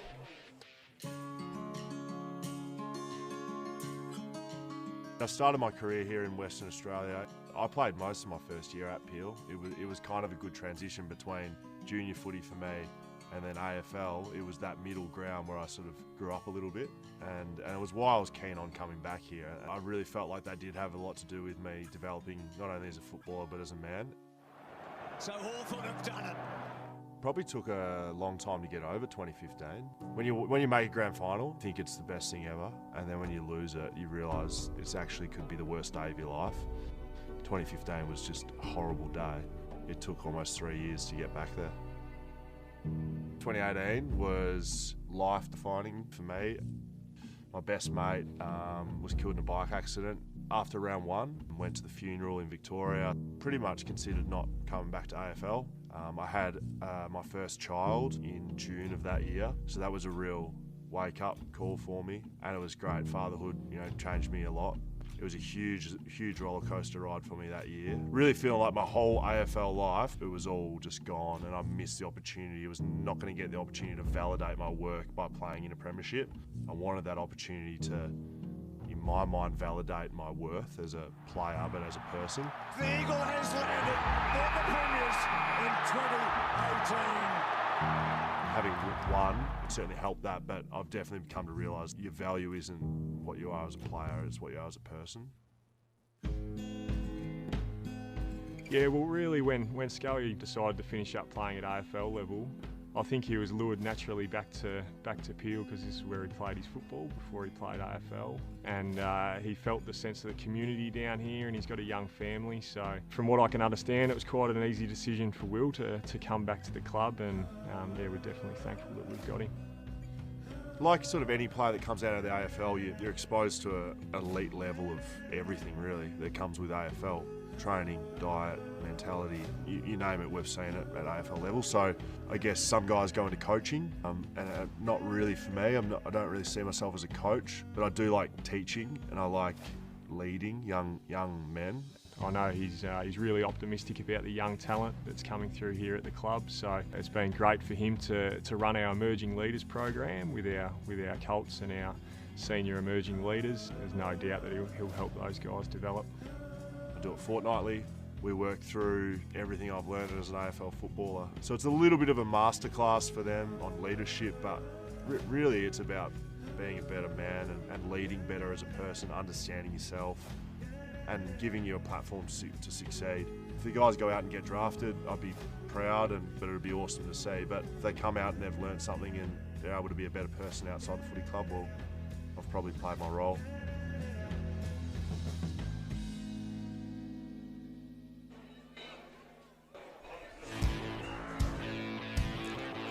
Will Schofield, and Luke, I was lucky enough to actually manage to pick up a ticket for that 2018 Grand Final. What? Well, I'm not a Pies supporter or an Eagles supporter, but what a game that was to watch as a neutral. Yeah, we managed to get a ticket the day of the game, because we flew in from Tasmania. I was on a vacation and managed to nab a couple of tickets, but Will Schofield had the game of his life in that 2018 Grand Final. We saw that he's still got so much to offer. You have a look, we called the game against Peel Thunder last week. He rucked.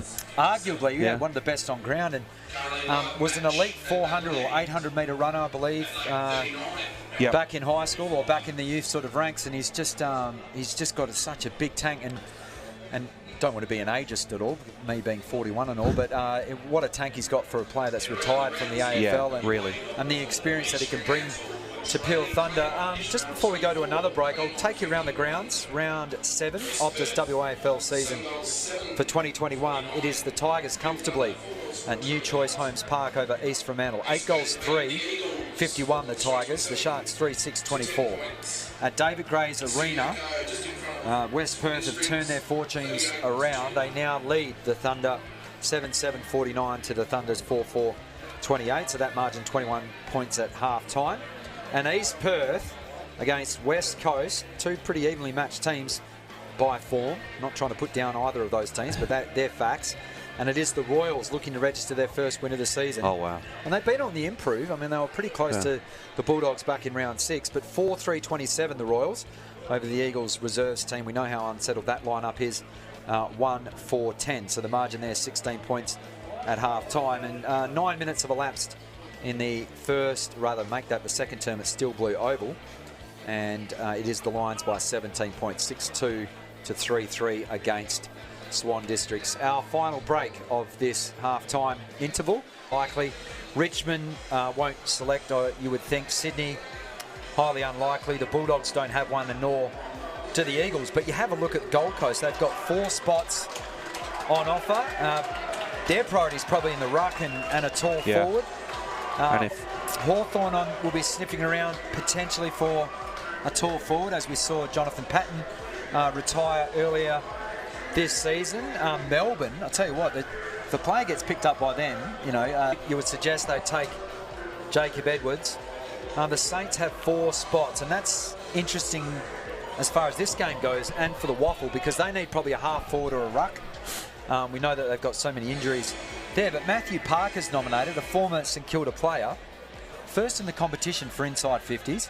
He's got speed. He looks as though he's maintained his health and his body. He's looking fit and strong. He makes great decisions. Sometimes his set shots, that area of his game might need to be cleaned up. But you look at the Crows, they need a small forward as well. Essendon, they're looking maybe for a bigger body midfielder. But, I mean, there are some opportunities there, particularly at St Kilda and possibly Adelaide. Yep. Who are looking for those half-forward positions. Where would you be looking for a ruckman like possibly Galt to fall in the draft? Well, if they want to have a look at him, I mean, obviously he was on a Collingwood's list a few years ago. I think that team exactly. Collingwood need a ruck. Yep. For sure, and also, I mean, Hawthorn could use obviously a tall forward, but just having a look, St Kilda need a ruck as well. Yep. So those two teams, they're probably looking, and obviously North Melbourne, but you would suggest they'll take Jacob Edwards. But I think it is down to Edwards whether he wants to nominate. I believe he's got until the first day of next week to nominate, because he might try his luck in the AFL draft, the NAB AFL draft next year. So that could be interesting. I mean, if he elects to do that, I mean, Corey Galt, sensation. He's got a big tank. Been a wonderful servant of Swan District's footy club. It'd be great to see. That would bring up Galt's stock significantly if he were to wait. I think teams should need to have a look at Sam Fisher as well. Yep. And what about Schoenfeld if you're talking about a big-bodied midfielder? Well, he had time on the Gold Coast list, didn't he? But you look at Essendon, they need maybe an inside mid. Carlton looking more for a mid-sized forward, but I mean, obviously these players. As we have a look at the rain starting to tumble here, and I just realised I actually walked to the ground this afternoon, so that's not going to be a pleasant walk home for me. Oh, I've got a long walk to the car park as well, so exciting times. First world problems. The Demons in a tight-knit huddle. So just having a look, back there, I think St Kilda could use, as we said, a half forward. Maybe the Lions will be looking for a dashing halfback. Schlensog, I know there's big raps on him. He's leading the competition in marks. Been a little quiet today. No real tall bodies for him to line up on, mind you. Didn't have an outstanding game in the state game, mind you. Not many of the WA players did, unfortunately, but credit to them going over to South Australia. Not an easy place to play football for our WA state team. So, and congratulations to those players, and also to Jai Bolton, 4-time Simpson medalist. I mean, that is just an amazing feat for that man. We know what a Rolls-Royce midfielder he is for Claremont, because has not had a sniff of the footy this afternoon, however. I think in terms of excitement for this game, the rain is about all we could have hoped for at half-time. It's really going to keep it. On two, favouring the Bulldogs. Schlenslock, not an easy ball to mark. Shows his turn of foot. There you go. He was quiet in the first half, but he just pumps it forward. Great mark. Busting out onto the lead. But this will take his best effort. Looks to just chisel one off to Main. He goes off a step. Touch 21 for him. Inside 50 through the hands of Shaw, and we'll see that a bit throughout the afternoon. That margin has not budged from half-time on the Lucky Shag scoreboard. Approaching 2 minutes played in this third term. Ball goes up inside 50. Straight to ground off no one. Collected by Perth.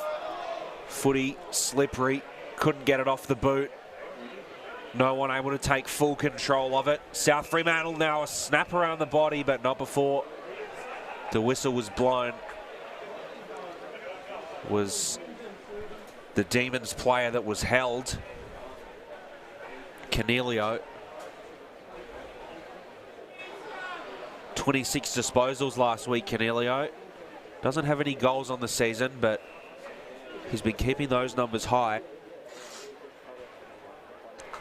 Kick goes out to the far side of the ground. Booted forward. Carries an option. Went over him. Slipped out. Goes to ground. Socket forward. Collected by Slensog. Dancing around with it. Manages to handball it out of there. Blenchinen was near it. Collecting it again.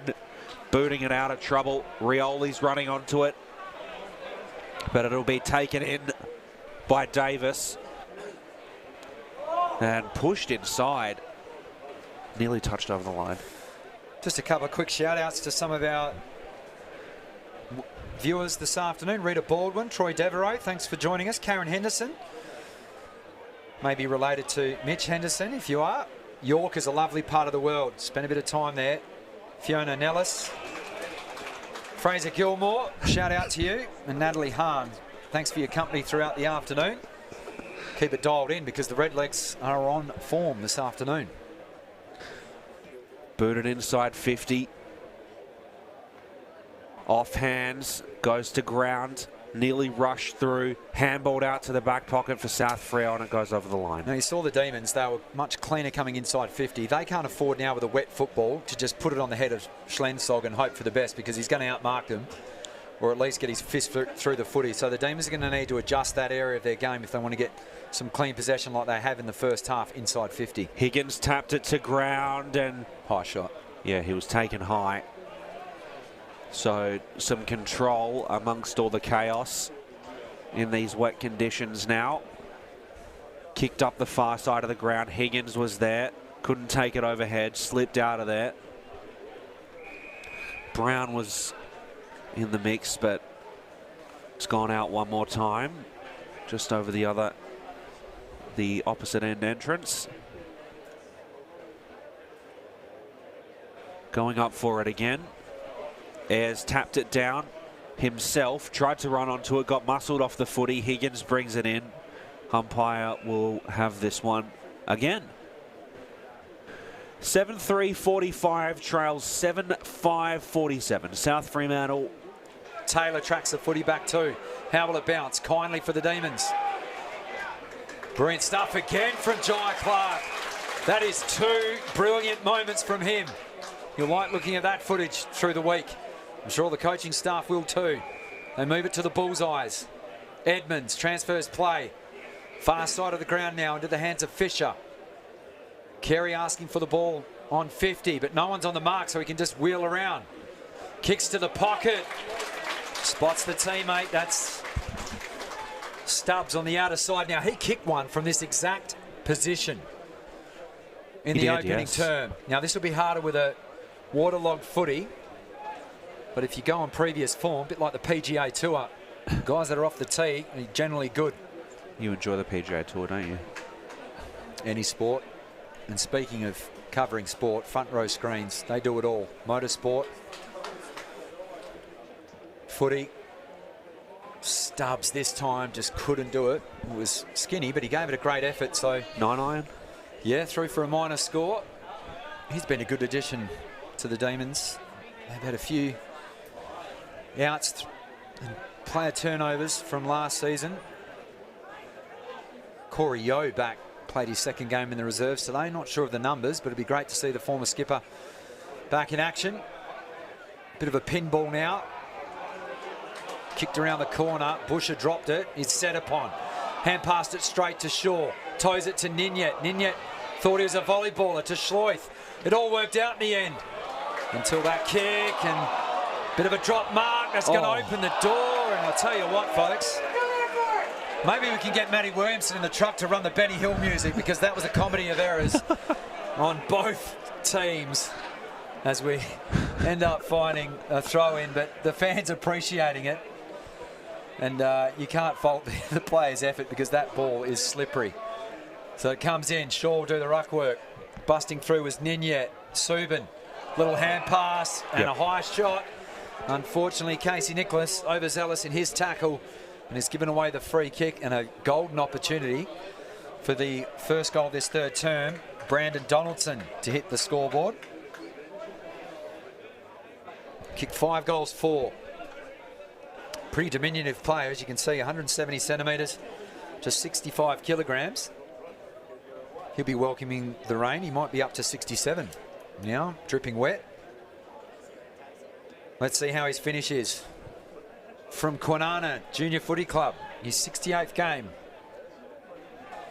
You would feel that goals are going to be at a premium as he steps in and just misses to the left-hand side. So that was a gettable goal. Out of fullback, it goes in the direction of Pelletier.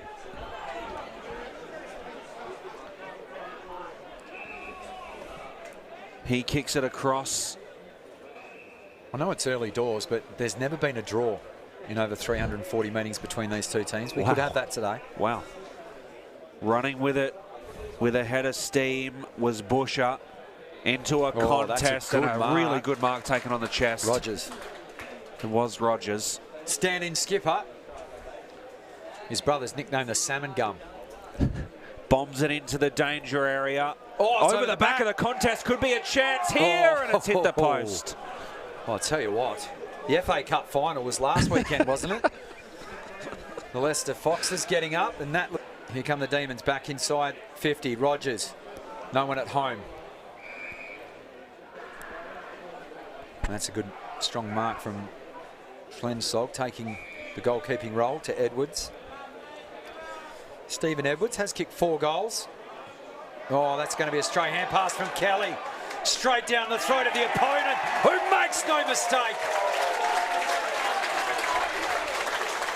Pelletier from Ports for him, minus the ribbon from Kelly. If he had his time over, let's have a look. Newtown Toyota, get the Newtown feeling. Straight away, as soon as that left his fist, he knew he was in trouble. And the Demons, finally, some reward for their forward 50 work in this third term. They wrestle the lead back now on the Lucky Shag scoreboard, 8-6 to 7-6. Not going to get an easier chance than that, surely. Absolutely not. Really solid there from Perth. And they're making the trip worth it for these home fans. Johnny on the spot's on the move. Now, Perth may get the warning here because they couldn't figure out the maths. So our field umpire, Trent McPhee, doing a fantastic job, as are the other umpires today. Blake Evans and Nick Shaw just warning Perth, saying, you got your maths wrong. They go up for it. Was tapped down by Higgins. Oh, Parker, how good. Really solid from Matty Parker. Bombs it to the top of centre half forward. Went over the top of the pack. Perth are going to clear it out of here. Kick stabbed forward with a hope and a prayer. Running onto it now. And that goes over the line. Manfred Kelly gets wrapped up, and the call was holding the ball. A strong tackle from Jai Clark. Now, we need to give Kelly, I know he hasn't had the best passage of play, but it's actually his debut today as well. We've made a lot of the Perth debutants, but congratulations, Kelly's first game. Rogers couldn't quite get it out of there. He'll be caught with the footy.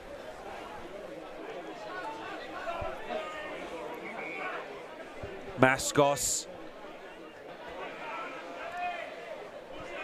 kicks it across, switching it over now potentially. No, they'll boot it back across, half back, the little chip. Pearson has it, looks for the option. It was a dangerous kick. Beautifully weighted. And a perfect kick. Seaton Thompson caught it out there. Dragovic with the mark from him.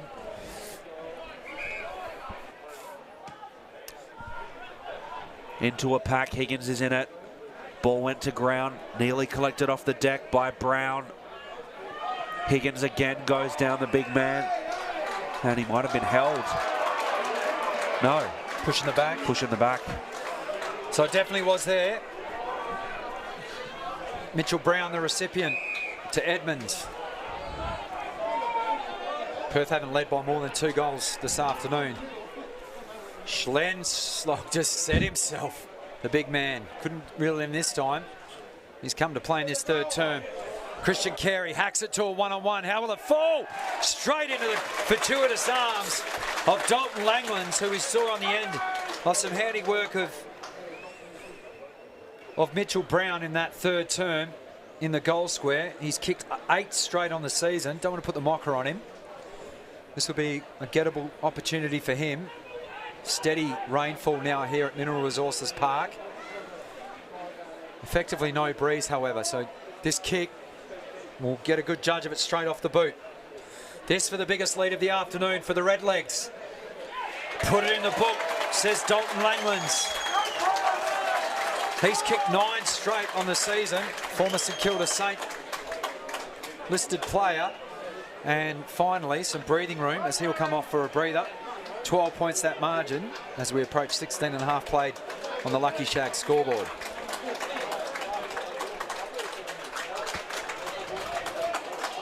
Receiving a big round of applause is Langlands as he comes off for some water and air. And Corey Byrne will take his spot in the bullseyes. Demons don't want to mess up their lineups from any stoppages, particularly in the middle now. It'll be a free kick because they've already been warned. Ball goes up.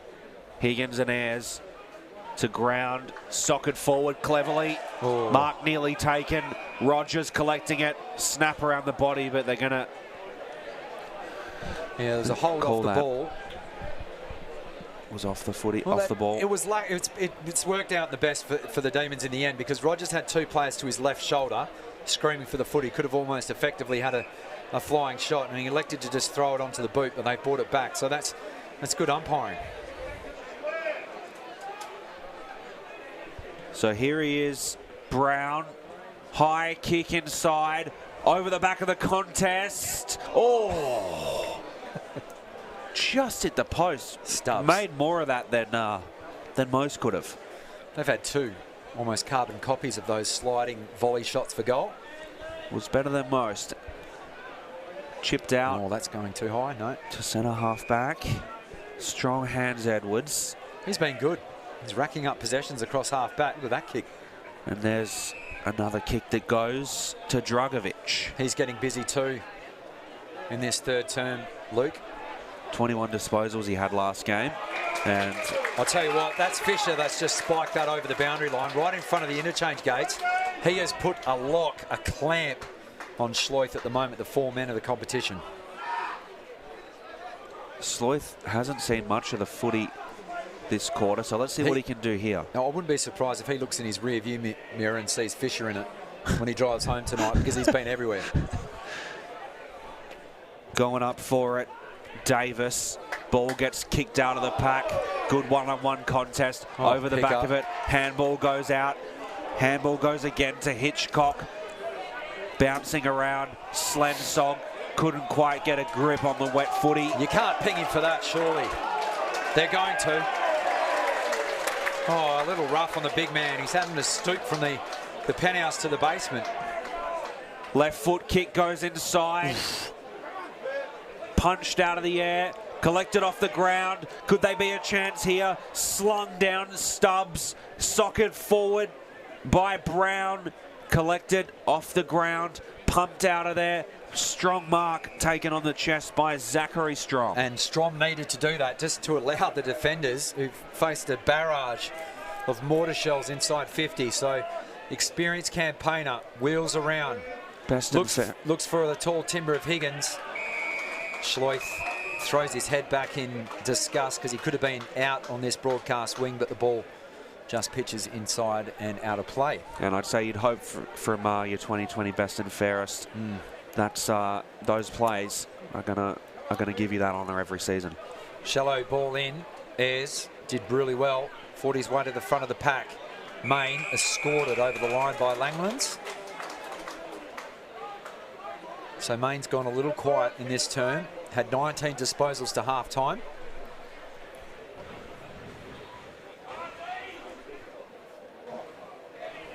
Subin off his shin to Byrne. Hacks it off the ground. Would have been an impressive mark in these conditions from Brown. The big bodies fly in. Schlensog, that wasn't correct disposal, but the umpire didn't agree. So here we got Brenton Edmonds. Well done, Rioli. Just backed himself.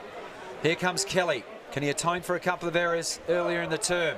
Did really well at ground level, the debutant. Well played. Allows the hack off the ground by Dragovic. No clean disposal.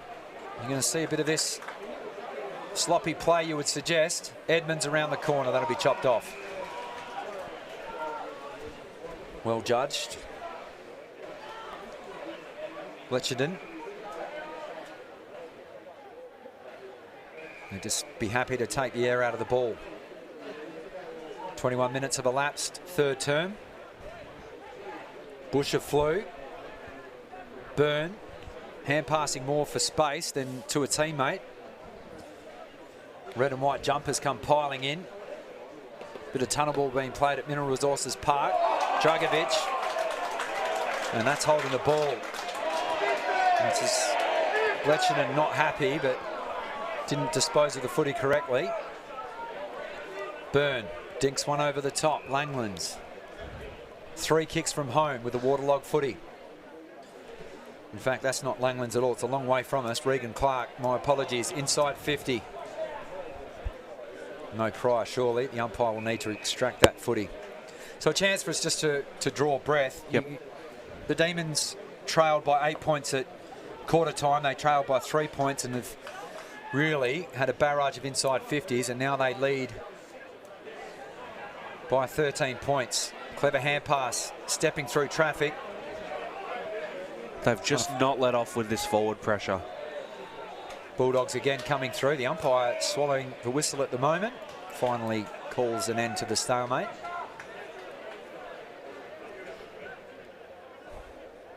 Players pretty evenly spaced out for this contest. It's great to see them not all flocking around the footy. Slick hand pass to Main. Hurried left foot boot. 2-on-1 favours the Demons, and they hack it off the ground through Busher. Shallow entry inside 50. Edwards recedes ground with the hand pass. Better composure this time from South Fremantle. Busher sits under it. Big fire at the back from Main. Couldn't reel in the mark. Well done, Kelly. Rioli used vision. Fed out to Dragovic. He in turn to a teammate, and the Shaw marking Strom. Interesting kick, but plenty of space on that outer side for Parker. How can he work in the telephone booth? Pretty well this time, but he didn't receive the hand pass back. Perth player slung off the footy. Was that high from Parker? He's a ferocious tackler. Well done, Dragovic. Couple of contested possession wins there for the Bulldogs. Giblett did well. Had to palm it back outside defensive 50. Off towards Hill. He was dumped in a good tackle. Subin and Busher meeting. That was almost like a stoppage in play with netball when the umpire has to drop the ball and the players try and snatch it. It results in another stoppage left half forward. Can the Bulldogs bite back? They are 13 points in arrears. 10 Riolis to have played for this club in the last 45 years, and it's dead eye onto the chest of Blencherton, the Brookton Pingelly product. 26 disposals. Good composure in the end there from Donaldson, because he would have heard footsteps as he had to go down and collect that bouncing ball. On the far side of the ground now, stabbing it through. Taken in by McCarthy. Been quiet today as he chips it forward into a one-on-one. Demons coming up with it now. Great tackle. But it was a solid tackle. McCarthy handballs it out of trouble. Bombed inside. Mark nearly taken. Goes to ground. Booted out of there by Cornelio. Went up high. Edmonds in a bit of trouble. Going to have to get it out of there. Wrapped up in a tackle now, South Fremantle. And on the siren, the Perth Demons. An unlikely story. 9 goals, 7-61. They lead South Fremantle 7-7-49 on the Lucky Shag scoreboard. A result that even the most passionate and one-eyed of Perth Demon supporters would have picked. 12 points, the margin, 7-2 to 9-7. Well, we turn for home. Can the Redlegs hang on, or will the Bulldogs have too much bark in this last term? Find out on the other side of this. Oh, there is a free kick on the outer side of the ground. I didn't get to see that. Too busy wrapping up the third term. So credit to Matty Williamson in the truck. Whoops. And it is now officially... Saved by the men behind the scenes. It is. So now that is officially three-quarter time. So that margin will be 11 points by the looks of it. We'll just wait for the scoreboard to tick over. Well, we did all our best work summing up the third term as we turn for home.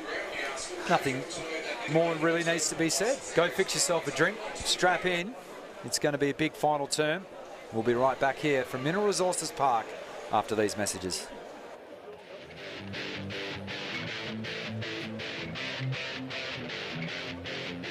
Today, we'll make sure the Millers pick the car they need and that they get a great deal.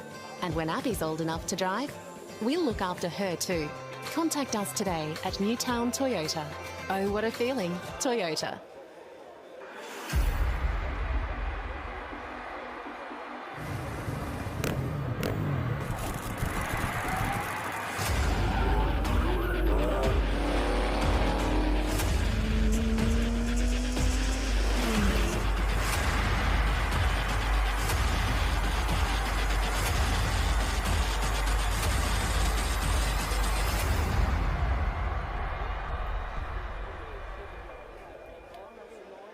Family time's more fun when you keep it simple. Take a break with Hungry Jack's new feast bundle. Get 2 tender crisp chicken burgers, 2 Whoppers, 2 cheeseburgers, 18 nuggets, 4 small chips and 4 drinks for $34.95. Only at Hungry Jack's.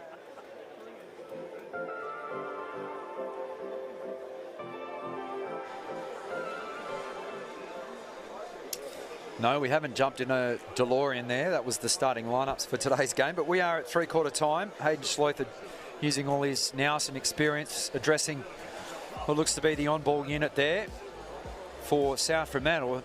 They have seen their quarter-time lead, which stood at 8 points, and then 3 points at the major break, evaporate. And it is the Demons by 11 points. And this would be a highly unlikely win and one that could define the season for the Perth Demons. Can they run it out? The conditions will probably favour them in this last quarter. As we have a look at some of the highlights, thanks to KCA Site Services.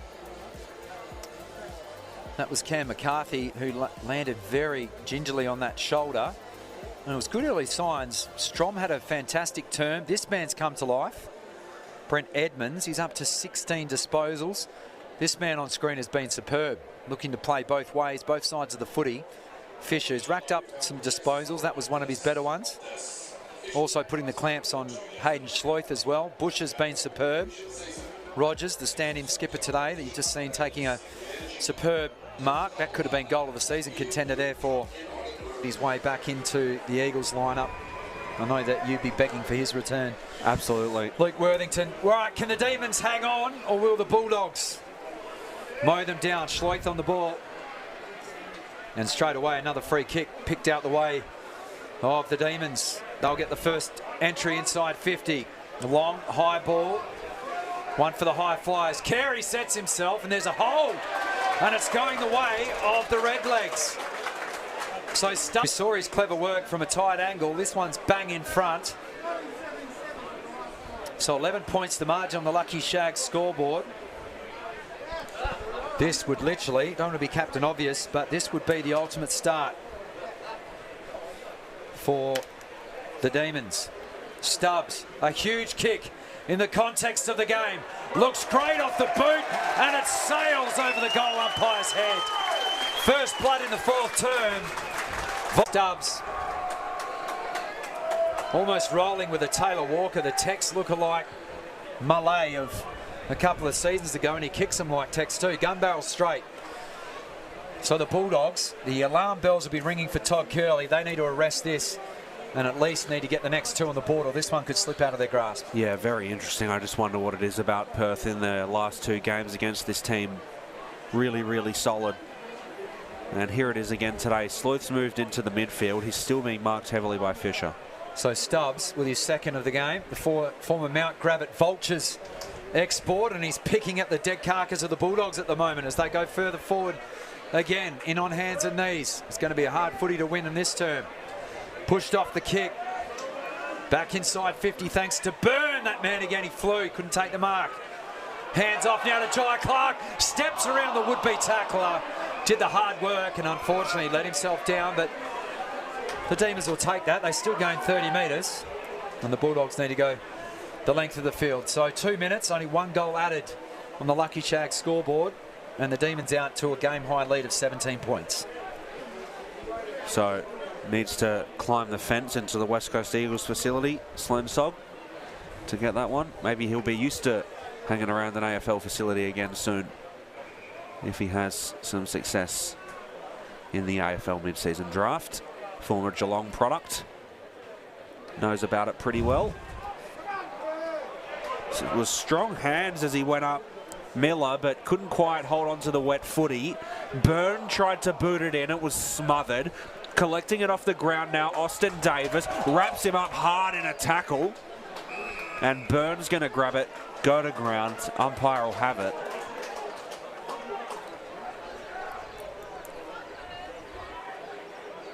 Big men put their hands up. Ball trickles to the boundary. Might be happy to see it over. Yes, they will be. Accidentally on purpose, out of bounds. Joel Slinger's just informed us game's far from over. I think maybe one more goal to the Demons might shut that down, that opportunity. They go up again. Higgins and Ayres to ground out of there. South Freo want to deliberate. Doesn't look like they're going to get it. So look, they're going with the big guns at the moment. Have a look at the stoppage now. You've got Main, Subin, Schleuf, and obviously Higgins and Dragovic. They need to start winning the ball at coalface, the Bulldogs. There's Dragovic. He kicked it forward around the body. Ball gets fumbled around. Dragovic again tried to kick it forward. Was collected straight away by not McCarthy. It was Giblet. To the top of centre half forward. Went over the back of the contest off a hand. Slensog going to ground. Might have pulled it in. Umpire had a weird angle on it. Handballed out of there. Oh, well done, Rioli. And that's then Rioli two fantastic passages. with another big tackle. His persistence, that was fantastic. Rioli with the first, second and third effort as he kicks it inside space. It trickles out of bounds. And deliberate, yeah, it had to be. And it will be deliberate. Yeah, that was almost the rugby union style of play, wasn't it? Just try and gain territory.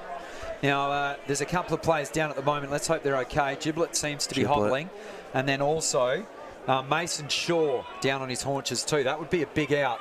Ball bombed into a contest, socked forward cleverly. Rioli's going to run onto it. Bush is there as well. Rioli wraps him up. That's his third tackle just in the last few passages. And out of play. And it went out of play. So the injured players making their way off now. Congratulations to them, the Lathlane faithful. Giving them as a clap as they come off. Good luck to Nicholas Casey, who limped off the field just then. Cornelio is going to replace him. Was it Casey or was it... I thought it was Giblet. Mason Shaw's definitely coming off with a blood rule, as you can have a look there. It was 2-6 or 2-8. Yeah. I might have saw it on the wrong angle. Tell you what, Rioli, he's been superb in the last couple of minutes, but they haven't got any reward. Absolutely crucial for them as it gets kicked forward into the corridor. South Fremantle with the footy now. Check side kick, dribbles forward, collecting it. A left foot snap around the body, went inside. Ball on the ground now. Rioli's in there again. Yeah, and he might get the free kick. And what a reward for Benjamin Rioli. His third big move in the last three passages, and he's going to be rewarded with a shot on goal. Well, the supporters here on the broadcast wing are saying that he ducked, but that definitely not. And he just plays on and he's missed. Not. Yeah, he's definitely missed. Yeah. Sorry. The Demons dodge a bullet. That margin back to 16 points. That would have made it very, very interesting. Thanks for joining us on Front Row Screens. The Demons with the only goal to the right of your screen in this fourth term. They trailed by 8 points at quarter time, 3 points at half time, and wrestled the advantage back at three-quarter time. Ayres toes it forward to Rogers. Slung 360 in the tackle, and they've turned it over. Ninyet, can he find a pass? Not this time. Rioli, kick brilliantly smothered. Putting his body on the line was Cornelio, and the second effort was superb. So the Demons get out of a bit of a sticky situation for now. Looks to be coming back through to Strong. Great vision. Just chiseled a little kick. And a chance to go back for Cam McCarthy. There'll be no issue with distance. It's great to see him back playing football, Cam McCarthy. Took a heavy knock in the third term. He's been very quiet this afternoon, but we needed credit with the umpires. Now the Bulldogs want 50. We'll wait on the umpire. He does not agree. And tell you what, that was a superb tackle laid by Bletchinen on his... Now Schleuf has literally just stepped through the interchange gates. So Busher sets himself, as does Higgins. Busher has to spoil into the hands of Kelly, hurriedly onto the boot. Well, he was under pressure. The first gamer sends it into the second row of limestone blocks.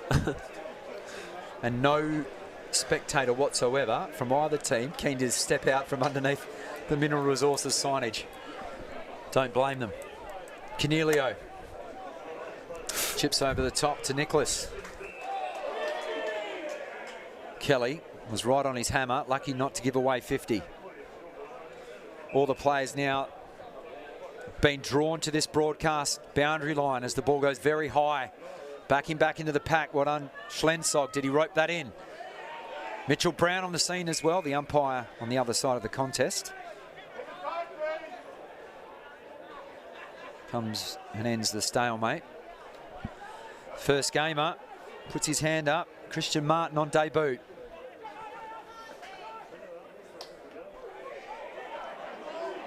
Couple of hot hand passes. Parker wins out. Hand pass hit Dragovic.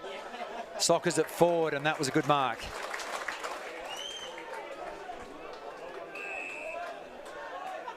Pelletier. Rogers down the line. Kicks heading down towards the tall timber. Player dispossessed. Did Langlands drop that? No, said the umpire. Great tackle again from the Bulldogs. Rogers may have got away with a throw. Well, in fact, he didn't get away. Passion clear to see and hear. Fletchenden. Lovely looking drop punt towards Higgins. Set himself, but Busher spoiled. Ninyet goes without the football. Strom on the scene there also under that pack. Somehow they get it out to Subin. Slaps it onto his boot to Rioli. Can he be elusive? You bet he can. Lovely little hand pass over the top, but the Demons do well. They converge on the ball carrier, and there's no prior opportunity. The umpire will come in and reset another stoppage. A big one for the Bulldogs to try and step up.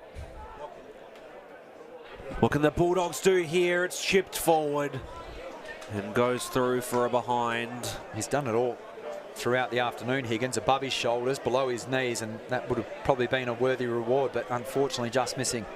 Real big presence for a ruckman. Wins a lot of hit-outs as well. Hey, Matt.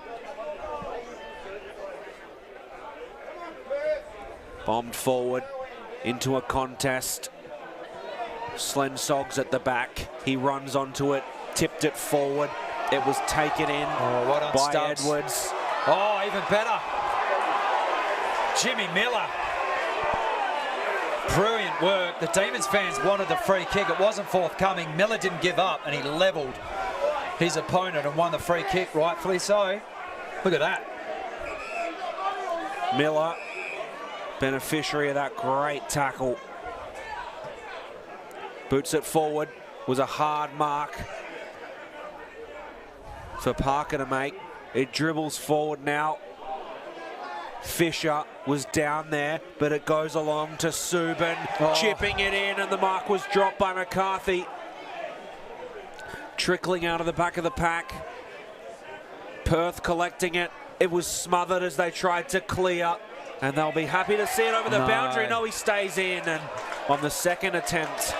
And now a big scuffle there between those two. The third man coming in as well as those two go to ground. But back to the footy. South Fremantle managed to go up for that all by themselves. It was blocked immediately by Mascos, who kicked it McCarthy inside 50, and McCarthy's gone down. He's slow to get up. Big tackle. It was socked forward and stopped. Straight back into the contest, trickling out the back. Main collecting it, snap around the body. Rioli is taken in by the Demons defence. It was Taylor who switches it out now to the far side. Pelletier kicks it to right half, to left half back. Rain's coming down heavy. Wind's picked up as well. And the lights are on at left lane for a grandstand finish. Ball trickles out of the contest. Perth trying to move it forward. Pelletier had it. It trickles out of bounds.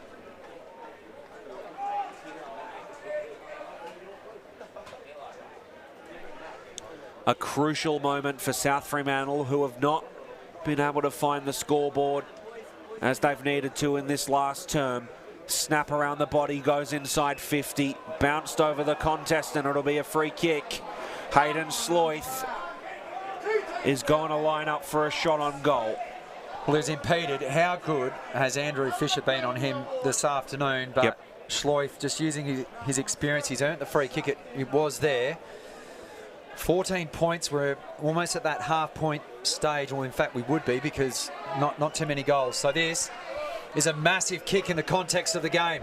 The form player of the competition can't arrest the slide for South Fremantle. Another minor score, but a chance now for the Bulldogs to use their patented forward half pressure to try and lock this in. And if we're talking about putting the clamps on a play, that's his 11th disposal of the day. Hasn't dropped below 30 in the last month. Yeah, brilliant work. High hanging ball. Ball up. 16.5 played. So Ayres has actually won the battle of the hit-outs. Both ruckman resting at the moment. Main probably best on ground. Kelly couldn't reel in a good mark there. Off a series of shins, and Nicholas happy for that. Oh, he's going to call it deliberate. Well, it's a bit stiff when the ball is like a bar of soap, and for it to slap your palms like that.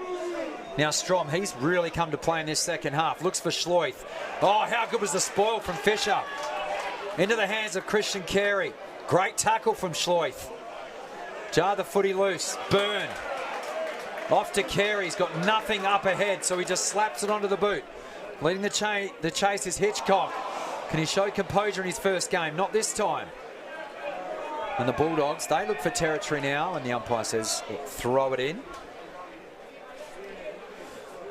Players hands on knees or hands on head at the moment. It's been a taxing game, a physical encounter.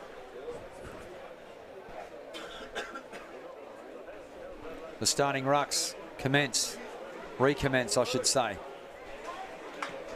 Carey, dangerous ball. Schlensog just looked to try and volley the ball, and does well in the end to halve the contest, and they will take a stoppage at half back. Well, if we're looking at territory gained in this term, it's been all one way for the Bulldogs. They just haven't been able to put it through the big sticks. Whereas the Demons, on their first entry forward through to Stubbs, almost effectively in the first minute, have kicked the only goal. Fisher, pushed by Schleith, affected the kick maybe. Rogers kicked that big goal in that contest last season. Great tackle, Stubbs, holding the ball. So the only goal kicker in the fourth term off a mark will now get a chance, you would suggest, to seal the game. This would be an epic goal for them, really. Rogers couldn't take the mark, and have a look at that. Strom, who's been one of the better players for the Bulldogs, looked to take on Stubbs, and he was having none of it. And this will go against the run of play too. South Definitely. Fremantle. After a barrage of inside 50s. Perth haven't had one for a good 10 minutes. So similar position, maybe a slightly more to his left than his kick earlier in the term. The Demons sniffing the win. He won't have the distance, and rushed through in the end by Chad Pearson. Bulldogs still alive. Now all the players have set up through the corridor. Yeah, interesting. And have a look at this. There's a one-on-one on the outer side. That's where the ball's going. Beautiful kick. How good is that from fullback to Brock Higgins? Been outpointed in the hit-outs, but I think he's had the better of Ayres today throughout the ground. Well done, Kelly. Kept the ball alive. Kick didn't travel the required distance. And Dragovic, can he keep that ball alive? The umpire's letting them play. Edmonds picks it up. No prior opportunity there. And the umpire will call for the ball. 20 minutes. We're almost approaching time added on. With just one goal kicked in this term. It'll be interesting to see how much time is added on. The next goal is a must for the Bulldogs, as the ball's back out of play on that far side, and Edmonds holding possibly a shoulder, may just be a stinger there. He's a tough combatant. Shallow throw in. Bulldogs gain ground. Rioli couldn't pick it up this time. Back into a dangerous area of the ground. Players just electing to soccer off the ground now. Rogers pushed off the footy. Trying to manufacture something off the ground was Mascos. Perth will be happy for these stoppages. Chance for their defenders to man up. The Bulldogs need to start winning the clearances. Free kick to Perth. To Regan Clark. 21 minutes have elapsed. He's in no hurry.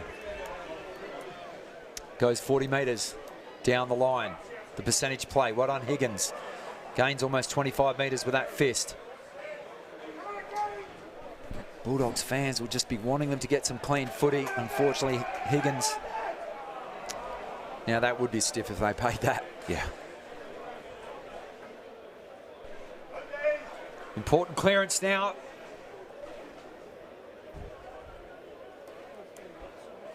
Wynn takes that boundary throw in, but the Rucks do well to get to the contest. Maybe stepping out of that contest there was Pelletier. Demons with numbers. Kelly couldn't affect the smother on the footy. Good strong work there this time in defence from the Bulldogs. That was brilliant work from Thompson. Now he may have caught one in the back. We'll wait. They tie it up. Good work all around. Good football.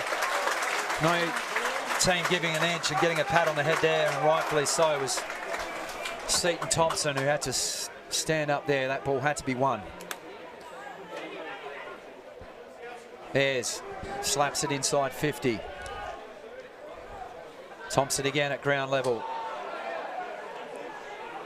In goes Schloith, toes it forward. Parker couldn't get it, but he manages to jar the footy loose.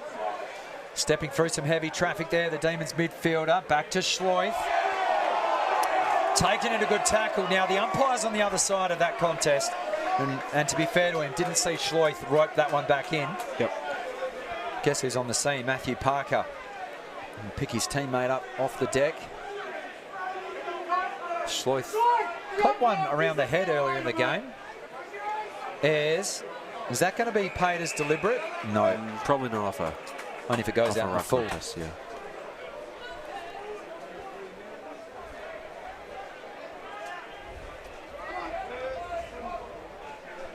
So with less than, let's say, 5 minutes left, they go up for it. Deep in heading into stoppage time now. Tell you what, Main got taken high there. That should have been a free kick for the Bulldogs. But it was bombed forward by Parker, and He's what a mark. What a mark taken in by Christian Carey. We mentioned... And it'll be 50. Oh, and that'll be game. Well, we mentioned pre-game. Let's have a look at this. I mean, Fisher bombs it forward. Oh, that's superb.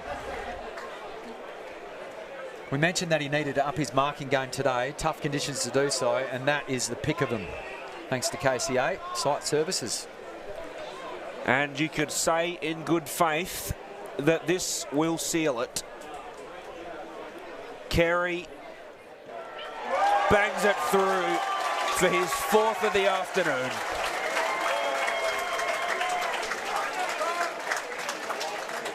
(11-8) 74 leads 7-12 56. 57-12 54. Sorry, need a new glasses prescription. And what a performance from Perth today. I mean, what more can you say? Yeah, blown away, to be honest. 20 points, the biggest lead for either side of the game. And I think the Bulldogs had the foot on the throat of the Demons in that second term. They just couldn't capitalise. And credit to Perth also, because the game was getting out of hand in the first term, and the writing was on the wall. But they managed to, and it all started from throwing Busher back behind the ball. He's been influential. Kick goes out onto the wing. One-on-one contest like an NFL wide receiver. Austin Davis. He wants to just outdo Christian Carey's mark. He may have done that. Running onto that one. That'll be hard to go by. Down in the defensive 50, there's a bit of a scuffle, but back to the footy. It goes into a contest, drops to ground, palmed out of there. Running onto it and taking it in was Hitchcock. He gets wrapped up. The umpire will have it. Pearson with the tackle. We need to mention Brent Edmonds today, because he's done a lot of stuff that goes under the radar. He's taken 8 marks today in a game that's not very conducive for marking the footy. And Matty Parker's kick went off a hand and out.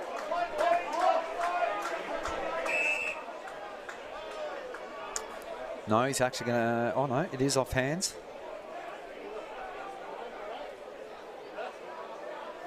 It's So one of the umpires is down at the moment, and saw that in the AFL last week with the goal umpire dislocating a shoulder, and and the fans should be clapping the umpires off. That is Blake Evans, and we hope that he's okay. Hopefully back next week, young umpire. Looks to be a bit of a dead leg, so we wish him all the best. Meanwhile, it's bombed in to the paint of the 50 by Jai Clark. Handballed over the back.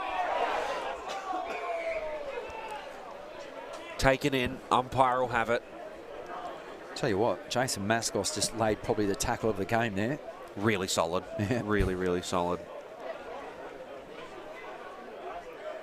Ball gets kicked weakly, palmed over. Perth happy to slow things down, use the boundary to their advantage. It's been a solid game all around from a team missing truly 8 of their best players. And one of those best players, Fisher, who just touched the footy, has been all over it today. Byrne singed it out of there. It went over again off the hand of Dragovic. At right half forward, the ball goes back in. Punch down. Snapped around by Parker. Into a contest. It hit the ground. Bounced right into the hands of Brown. Umpire will have it again. Things slowing down significantly. Numbers moving into the South Fremantle 50. Sloyth at the stoppage with Fisher. He punches it. Running onto it now, Sloyth. Goes in hard for it and he'll get wrapped up.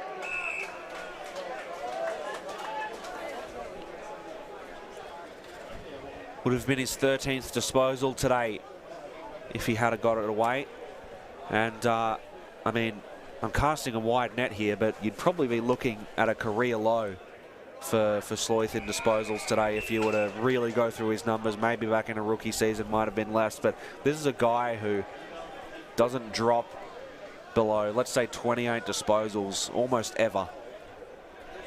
And Fisher's gone out and done really well on him. Sloyth hasn't been completely nullified. His work off the ball's been solid. And it is just a blip on what will still be a chance at a Sandover medal this season. And a piece in the puzzle today, shutting him down for the Perth Demons,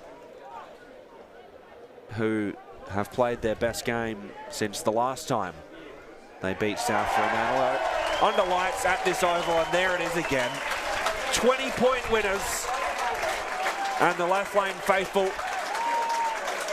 being rewarded for coming out into the rough conditions today. 11-8-74, they defeat South Fremantle.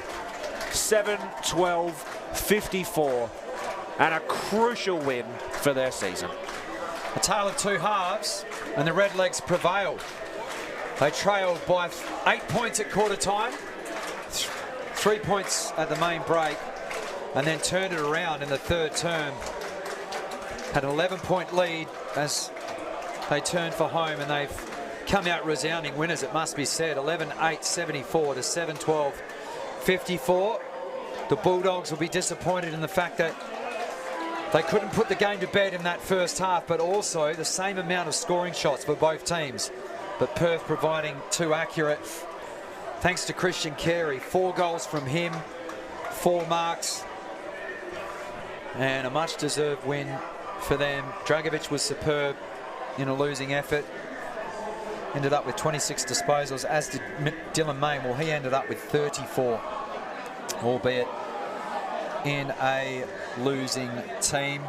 I'm just thumbing through inside 50s. Some of the numbers, yeah. So inside 50, South Fremantle had a significant advantage about halfway through the second term and at the end of the first quarter.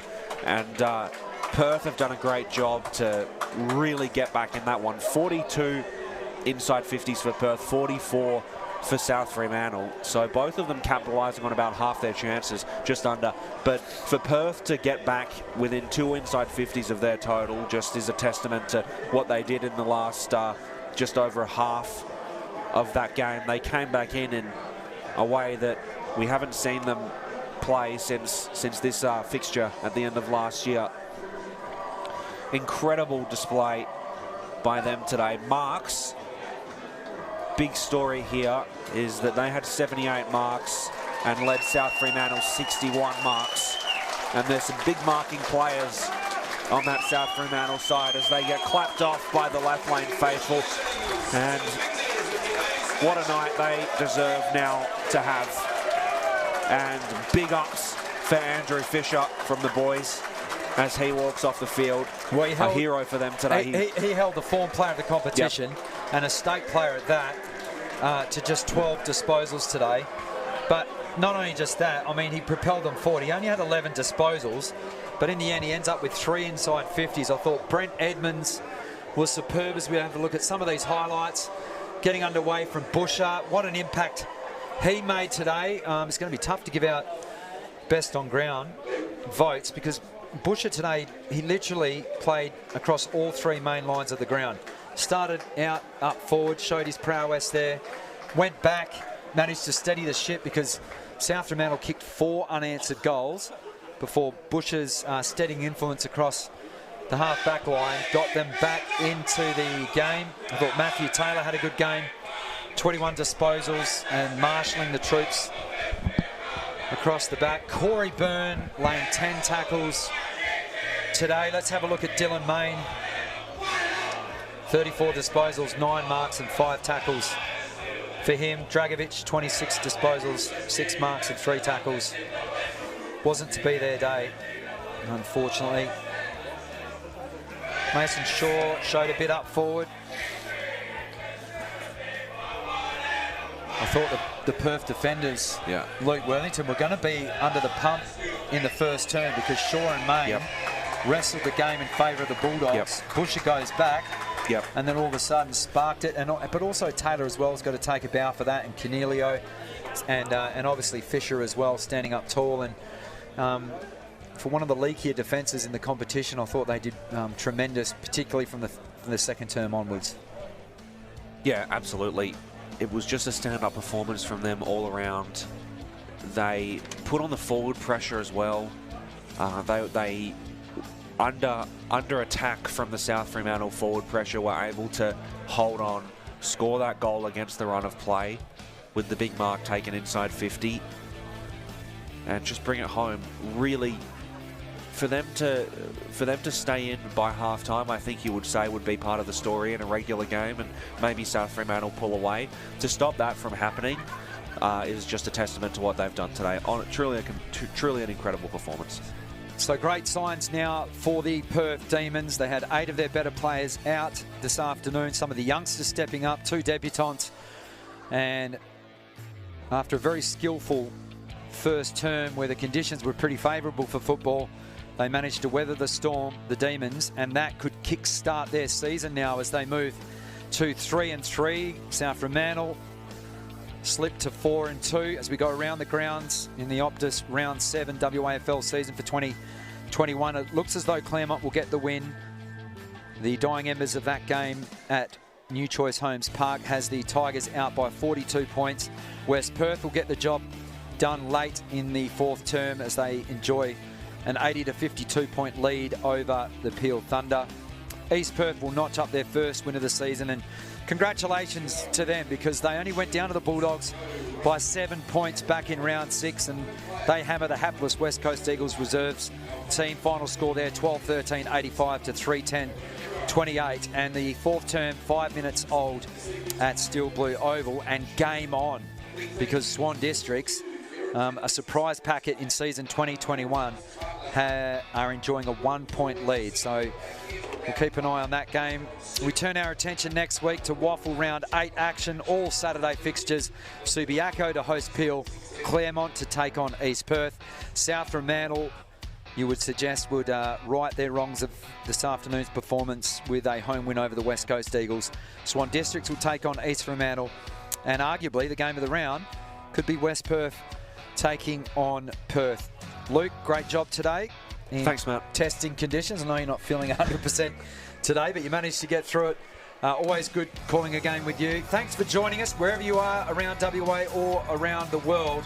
That is a wrap for the Optus Round 7 WAFL season. On behalf of Luke Worthington, this is Matt Chechen signing off for all the team here at Front Row Screens. And we look forward to your company next week. Have a great weekend.